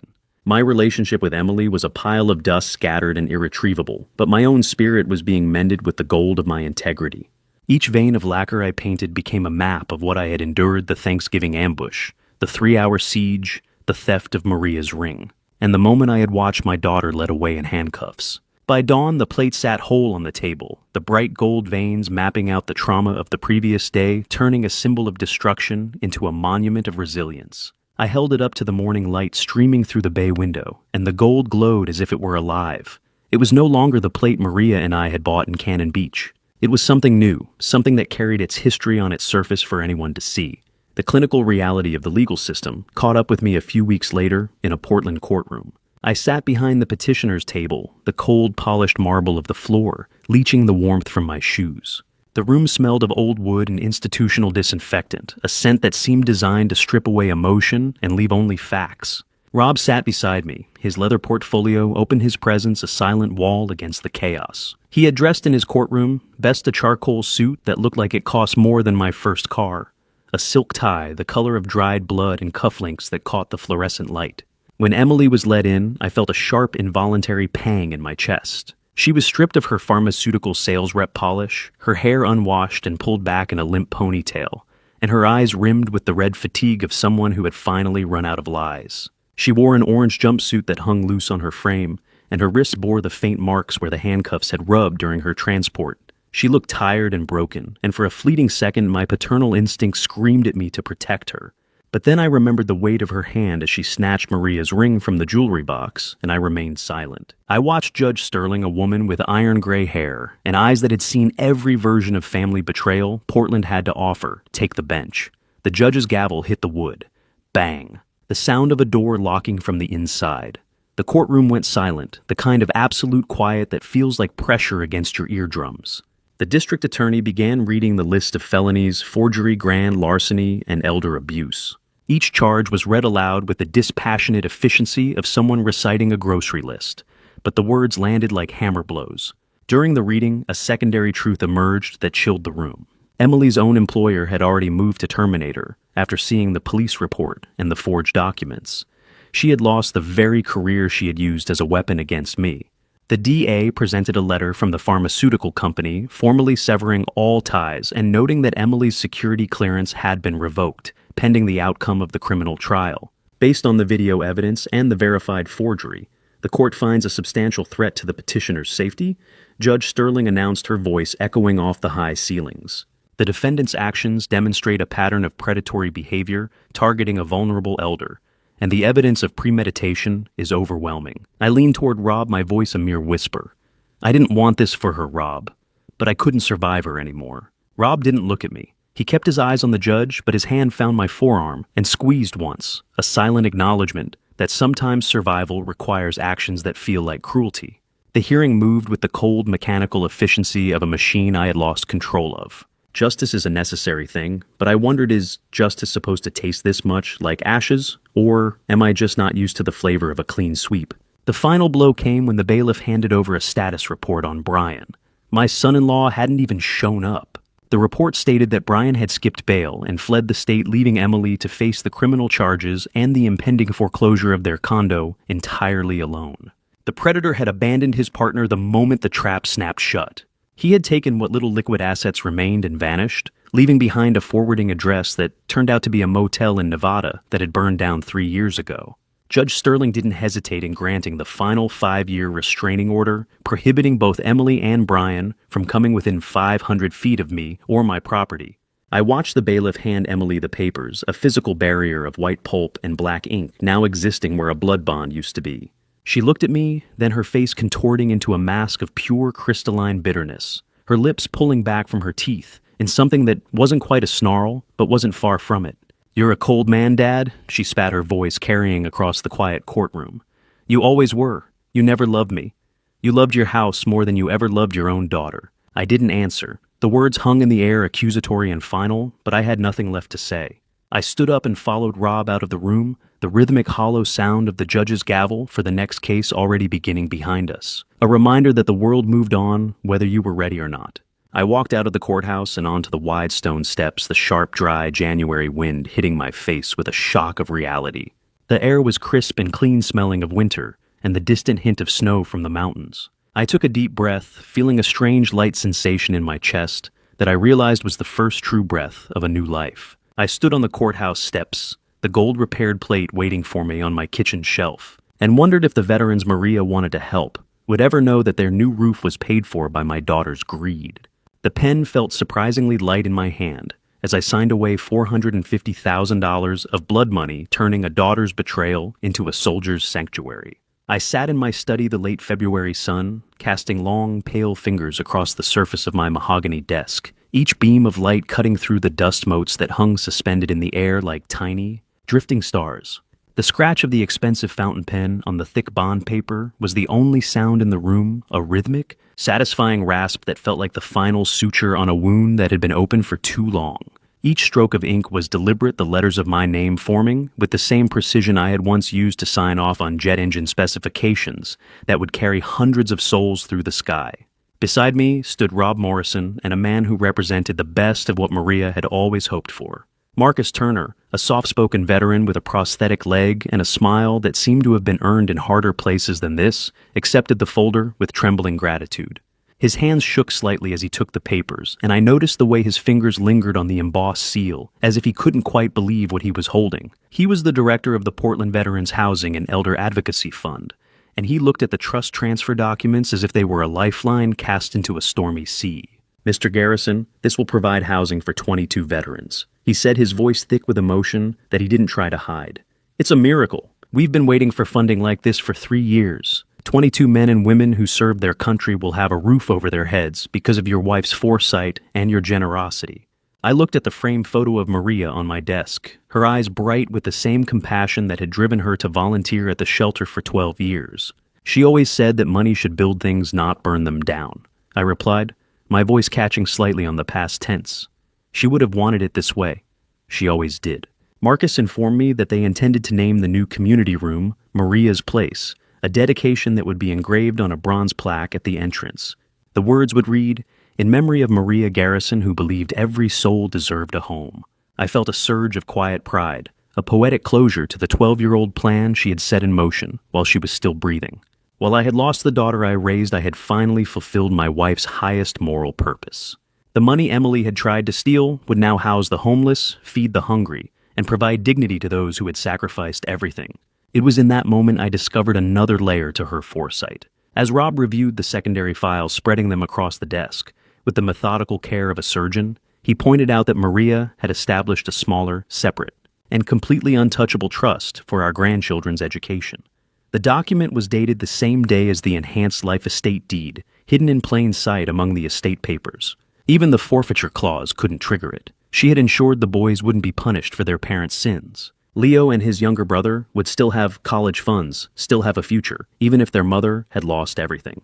The ink on the transfer papers was the only blood I was willing to spill to keep this house standing.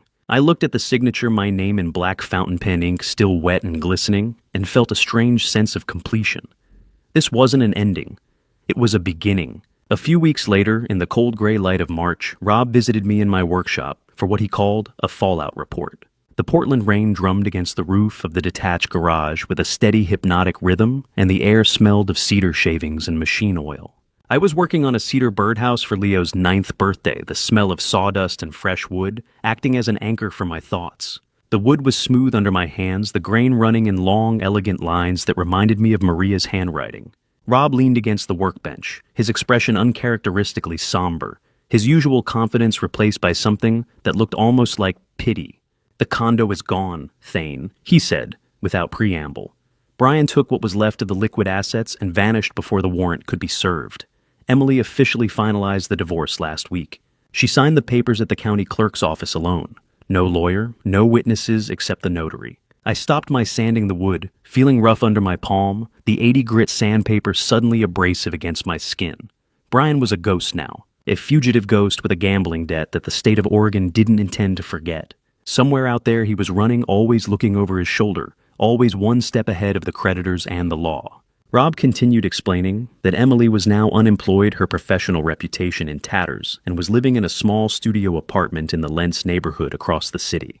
She had hit absolute rock bottom, stripped of the designer heels and pharmaceutical sales rep polish she had used as armor. She was working 2 retail jobs, one at a grocery store. one at a big box hardware chain, earning minimum wage and paying back the restitution for the broken china, and the moving company out of her own pocket dollar by hard-earned dollar. I didn't want her to starve Rob. I said, my heart heavy with a melancholy I couldn't quite shake. I just wanted her to stop.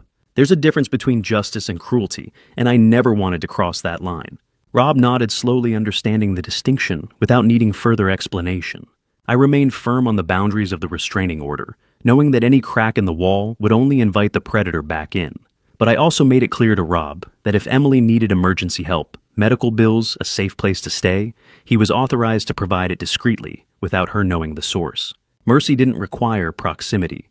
By the time April arrived, Maria's garden began to bloom with a ferocity that felt like a deliberate sign from the earth itself. The damp earth smelled of rebirth petrichor, mixed with the sweet green scent of new growth, and the budding roses were pushing through the soil like green spears of defiance. I spent my mornings tending to the crocuses and daffodils, using the quiet manual labor to process the final dregs of my grief. The physical act of digging, weeding, and watering was meditative, a prayer spoken in the language of soil and sweat. I found myself back in the workshop, using the very tools Brian had once tried to pawn to build something new. The steady rhythm of the hammer hitting the cedar was therapeutic, a craftsmanship I thought I had lost during the siege. Each strike was a heartbeat, each measurement a promise that I was still capable of creating beauty in a world that had tried to strip me of everything. Can a garden grow back after a winter that lasted 12 years? Or do some things just stay frozen forever? I asked the question aloud, my voice carrying across the empty yard. The roses didn't answer, but they didn't need to. They were already blooming. I realized the house was no longer a battlefield. It was a living thing that was healing alongside me. The walls no longer felt like they were closing in. The silence was no longer oppressive. It was simply space to breathe, space to think, space to decide what came next. You were right, Maria, I whispered to the wind as I tied a climbing rose to the trellis. The roses just needed a little more time and a lot less noise. I felt the first true sense of peace since the first doorbell rang on that fateful Thanksgiving. On a Tuesday morning, while the sun was still burning off the morning dew, I noticed the mail carrier lingering at my box longer than usual. I walked down the gravel drive, my boots crunching in the familiar rhythm I had walked 1,000 times before. As I reached the fence line, my foot caught on something buried in the dirt. I knelt and pulled a small, weathered plastic bag from the earth, the plastic cloudy with age and soil. Inside were the original keys Brian's father had used, hidden there, in a moment of panic when the sirens had first appeared, a failed escape plan abandoned in the chaos. I held the cold, grimy metal in my palm, a final relic of the invasion.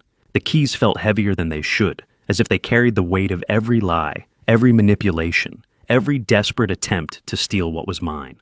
I looked up and saw the mail carrier pulling away, leaving a single envelope in the box. It had no return address, just a child's shaky handwriting that I recognized instantly. My heart hammered against my ribs as I reached for it, the future suddenly feeling less certain and infinitely more hopeful. I didn't open it at the curb.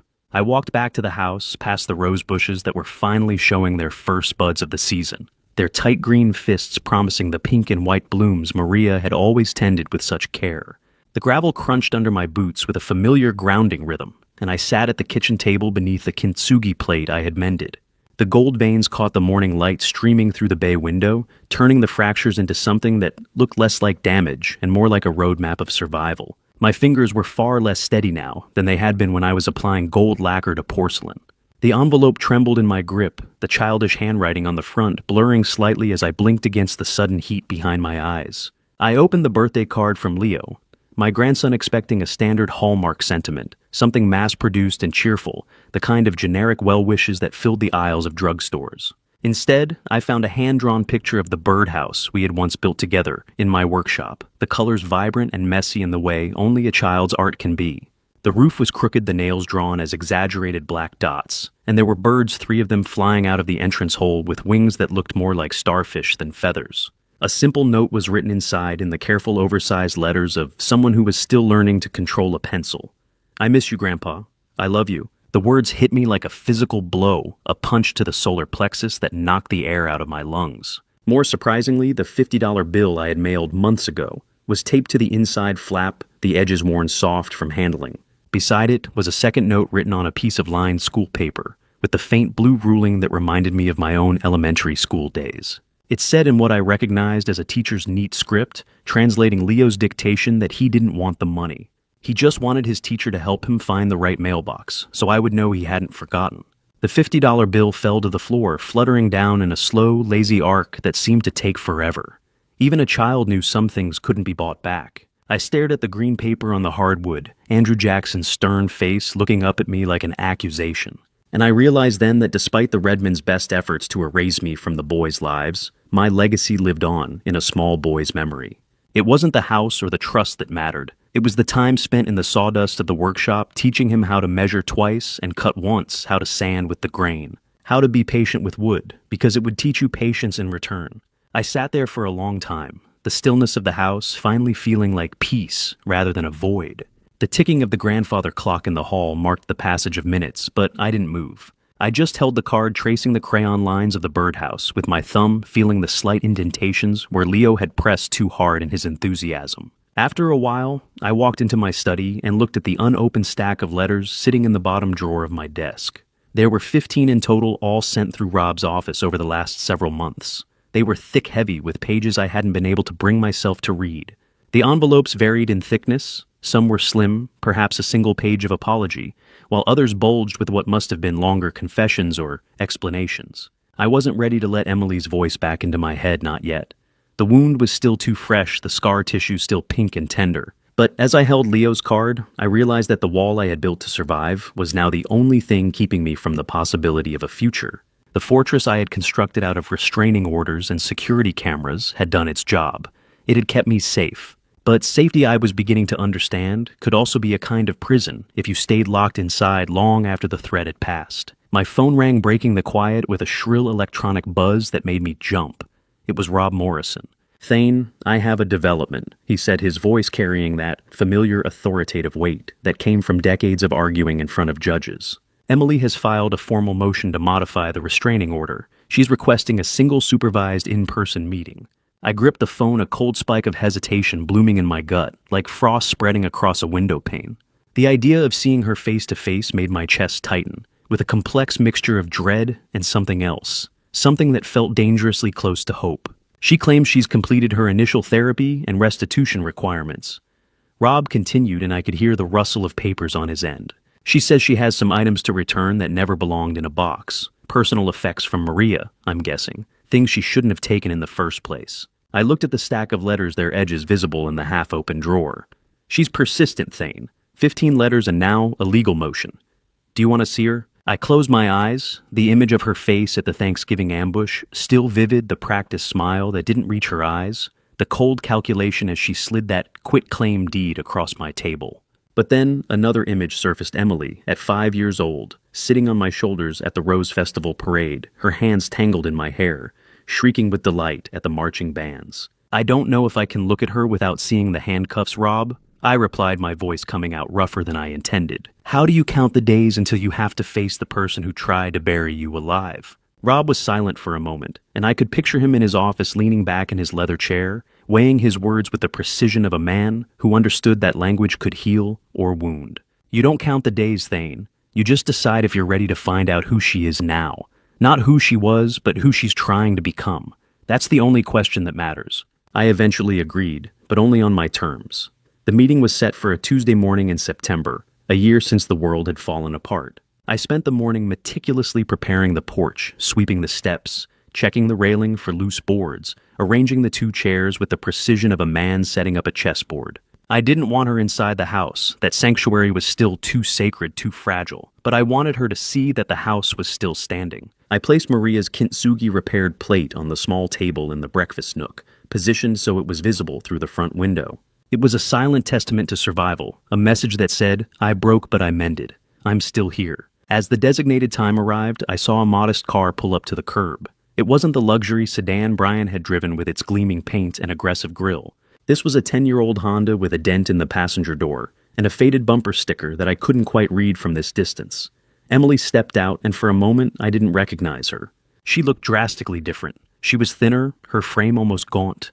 Her hair pulled back in a simple knot instead of the expensive salon styling she used to favor. She was stripped of the predatory pharmaceutical sales rep polish that had once defined her. She wore worn-out sneakers jeans that looked like they'd seen 100 washings and a simple cardigan that hung loose on her shoulders. Her posture was humbled in a way that made my breath catch shoulders, slightly hunched head down, moving with the careful uncertainty of someone who had learned that the ground could give way without warning. The distance between the curb and my front porch felt like 1,000 miles of broken glass. I felt a surge of old parental instinct, warring with the cold iron of my boundaries.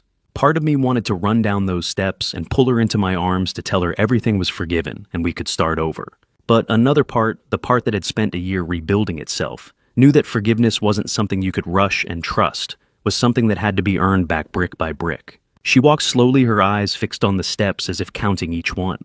Rob was already there, standing near the railing. As the court-appointed supervisor, his presence a reminder that this wasn't a family reunion. It was a legal proceeding. "You stay on the steps, Emily," I said as she reached the bottom, my voice coming out firmer than I felt. "That's the arrangement." She stopped, her hands clasped tightly in front of her, in a gesture that reminded me suddenly of a child called before the principal. "I know, Dad," she said, her voice small and rough, the confident pitch of the sales rep completely gone. "I'm just grateful you didn't say no." I noticed then that Rob had shared a detail I hadn't known. Emily had been working 2 retail jobs for the last 8 months, refusing to use any of the trust money she knew was gone. She was paying back the restitution for the broken china and the movers out of her own pocket dollar by hard-earned dollar. She wasn't asking for mercy yet. She was earning it. She reached into her bag and pulled out a small weathered velvet box, the one that had held Maria's wedding ring. A tight pressure built in my chest as I looked at that box, the same one she had snatched from my hand a year ago during the 3-hour takeover. It felt like a lifetime had passed since that moment in the bedroom, since I had watched her pocket my wife's memory, like it was just another asset to be liquidated. Emily stopped at the top step, her hands trembling as she held out the velvet box, her eyes searching mine for a father she had tried to erase, but finally seemed to have found. I stood behind the screen door, the scent of Maria's garden, roses heavy in the September air, and I realized that the girl who had declared war on me was truly gone. What stood in her place was a woman who was finally carrying the weight of her own choices. I reached out my hand, touching the cold mesh of the screen, and for the first time in a year, I didn't feel like a prisoner. I felt like the man who owned the house. The velvet of the jewelry box was worn thin at the corners, much like the woman holding it, but when I took it from her, the weight of the gold inside felt like it could drop us both through the floorboards. I felt the sound of the velvet box clicking open in the quiet of the morning, a small mechanical snap that signaled the return of my wife's spirit to its rightful place. I looked down at Maria's wedding ring, the simple gold band catching the soft September light. It was cold against my skin, a physical anchor to a life I had spent a year fighting to reclaim. The metal seemed to hum with the memory of 40 years on her finger, the worn smooth surface reflecting the sunrise in a way that made my throat tighten.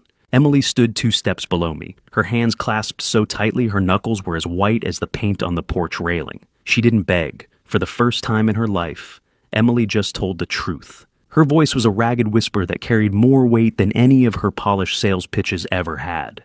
The woman standing before me wasn't the pharmaceutical representative who had brought a lawyer to my Thanksgiving table. She was stripped of the designer heels and the practiced smile, replaced by worn sneakers and a vulnerability that looked like it had been earned through 8 months of hard labor and harder truths. "I didn't just want the house.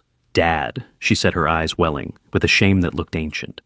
"I wanted to believe you were already gone, so I wouldn't have to feel the guilt of what I was doing. Brian made it sound like a math problem, but I was the one who signed the papers. I was the one who looked at you like you were a problem to be solved. I was the one who took Mom's ring and told myself it was for safekeeping, when I knew I was just stealing the last piece of her you had left." Her voice broke on the word, stealing the syllable, fragmenting like glass hitting concrete. I watched a single tear track down her cheek, cutting a clean line through the exhaustion etched into her face. She didn't wipe it away. She let it fall, a small act of surrender that told me more than any apology could. I listened with a clinical quiet intensity, my engineer's mind weighing her words for structural integrity. I had spent 40 years designing systems that couldn't fail, analyzing stress points and calculating tolerances. Now, I was applying that same rigor to my own daughter, searching for cracks in her confessions, testing to see if this remorse was load-bearing or just another facade painted over rot. I saw the raw, painful catharsis in her face, a total collapse of the predator I had seen a year ago. She reached into her bag and produced a small handwritten ledger. The notebook was the kind you could buy at any dollar store, the cover bent and stained with coffee rings, and the smudges of countless handlings. I opened it slowly, the pages crackling with the dry sound of paper that had been written on with a heavy hand. Column after column of entries filled the lines: dates, hours worked, wages earned. I recognized the names of 2 retail chains where she had been stocking shelves and running registers, the kinds of jobs that paid minimum wage and demanded maximum humility.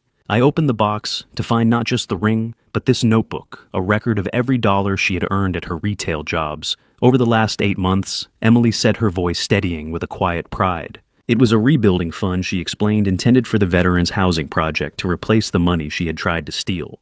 I know I can never give back what the forfeiture clause took, but Marcus at the housing fund said even small donations matter. I've saved $2,347 so far. It's not much, but it's honest. The number sat in the air between us, like a monument. $2,347. At minimum wage that represented hundreds of hours of standing, lifting, smiling at strangers, and swallowing the bitter pill of a life reduced to survival. I thought about the condo she had lost, the career that had evaporated, and the husband who had fled the state. Emily had been left holding the bag, and instead of running, she had stayed and started filling it with pennies. Is it possible to love the person someone used to be, while still fearing the person they became? I looked at her, truly looked at her, and saw the gold-threaded cracks in her own soul. She had been broken by her own choices, shattered by the weight of Brian's debts, and the pressure of in-laws who saw her only as a means to an end. But here she stood, mended not with the invisible glue of denial, but with the honest repair of hard work and public shame. When you can face your mother's memory without flinching, Emily maybe, then we can talk about dinner, I said. My voice was gravelly, the words coming out slower than I intended. It wasn't a forgiveness, but it was a bridge, a narrow, fragile thing stretched across a chasm that still felt too wide to cross without looking down. She nodded, accepted the boundary, and walked back to her car. I watched her go, not with the rage of a victim, but with the weary peace of a survivor. Her shoulders were hunched, but there was something else too, a straightness to her spine that hadn't been there before. She had learned how to carry her own mistakes, and that knowledge was a kind of strength I hadn't expected to see. I retreated into the house, the rooms no longer feeling like a graveyard, but like a clean workshop waiting for a new project. I walked through the living room past the kintsugi plate sitting whole and proud on the shelf, and into my study. The plate caught my eye as I passed the gold veins catching the morning light, and glowing like circuits in a well-designed system. I reflected on the last 12 months, the blue lights on the lawn, the mechanical whine of the locksmith's drill, and the way the law had stood like a stone wall between me and the vultures. I remembered the cold weight of the quitclaim deed on my Thanksgiving table, and the metallic click of handcuffs closing around Emily's wrists. The house had been a battlefield, every room contested territory. But now, standing in the quiet aftermath, I realized the war was over. The house was no longer a museum of what I'd lost. It was a workshop for whatever I had left to build. I realized that while the Redmonds had tried to take my future, they had accidentally given me a new one, rooted in absolute autonomy. I didn't owe anyone an explanation for how I spent my days. The house was mine legally and spiritually, and that clarity was a gift I hadn't expected. I looked at the portrait of Maria on my desk. Her painted eyes seemed to watch me with a knowing patience, as if she had seen this moment coming 12 years ago, when she had signed the enhanced life estate deed. "I'm still here, Maria," I whispered, "and the roof doesn't leak." The presence of her wasn't a ghost to be defended anymore. It was the foundation I was standing on. I moved to the bottom drawer of my desk and pulled out the stack of 15 letters. I carried them into the kitchen, the smell of cedar and morning rain following me through the hall. I placed the stack in the center of the kitchen counter, right in the light of the bay window. The sunlight made the envelopes almost translucent, and I could see the shadow of handwriting through the paper. I still wasn't ready to break the seals, but by placing them there, I was acknowledging that the daughter who wrote them was trying to find her way home. It was a small act of mercy moving them from the dark drawer to the light. I poured a cup of coffee into Maria's favorite ceramic mug, the bitter hot liquid warming my throat in the quiet house. The mug was chipped at the rim, a casualty of decades of use, but I had never been able to throw it away. As I shifted the stack of letters, the final envelope, the one from the very top, slipped to the side. I glimpsed a bit of color through the translucent paper, a flash of crayon red and blue. I picked it up and carefully opened the seal. I realized then that the unopened letters were never just about Emily's needs. This last one wasn't a letter at all. It was a collection of drawings from Leo. I pulled out the sheets of construction paper, each one covered in the bold, unsteady lines of a child's hand. I saw a crayon sketch of the two of us standing in a garden where the roses were as big as the house, both of us holding hammers. It was a map of a future I hadn't dared to imagine. I stood in the morning light, the 15 letters waiting on the counter like seeds in winter, and I realized that while I couldn't control what grew back, I was finally ready to decide what was worth tending.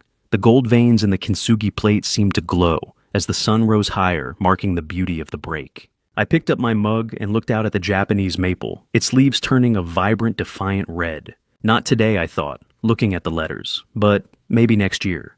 I was 71 years old, my house was my own, and for the first time in my life, the silence was exactly what I wanted it to be. I took a slow sip of coffee and began to plan the repairs for the garden fence. There was work to be done, and I was the only one who needed to sign off on the design. Looking back, I understand now that my greatest mistake wasn't the legal trap or the silence at the table. It was believing that love alone could protect me. This family story taught me that boundaries are not betrayal, they are survival. If I could speak to the man I was before that Thanksgiving, I would tell him, don't wait for respect to disappear before you defend your dignity. Don't confuse patience with permission. What some may call dad revenge, I no longer see as revenge at all. This dad revenge was never about destroying my daughter. It was about refusing to let myself be erased. And in that sense, this dad revenge became something else entirely, a man choosing to stand when everything in his life was trying to push him down. Every family story has a moment where truth shows itself. Mine came too late, but not too late to save what mattered most, my peace. If you're listening to this family story, take it as a warning. Speak early, protect what you've built, and never let anyone, even your own blood, decide your worth for you. I believe God placed the right people in my path when I needed them, most reminding me that even when family fails you, you are never truly alone. Thank you for staying with me until the end of this journey. I'd truly like to hear from you. What would you do if you were in my position, facing that kind of betrayal? Share your thoughts in the comments. If this story resonated with you, consider subscribing so you don't miss what comes next. Just a gentle note, while inspired by real-life themes, certain elements have been dramatized for storytelling. And if this type of story isn't for you, feel free to explore other content that better fits your interests.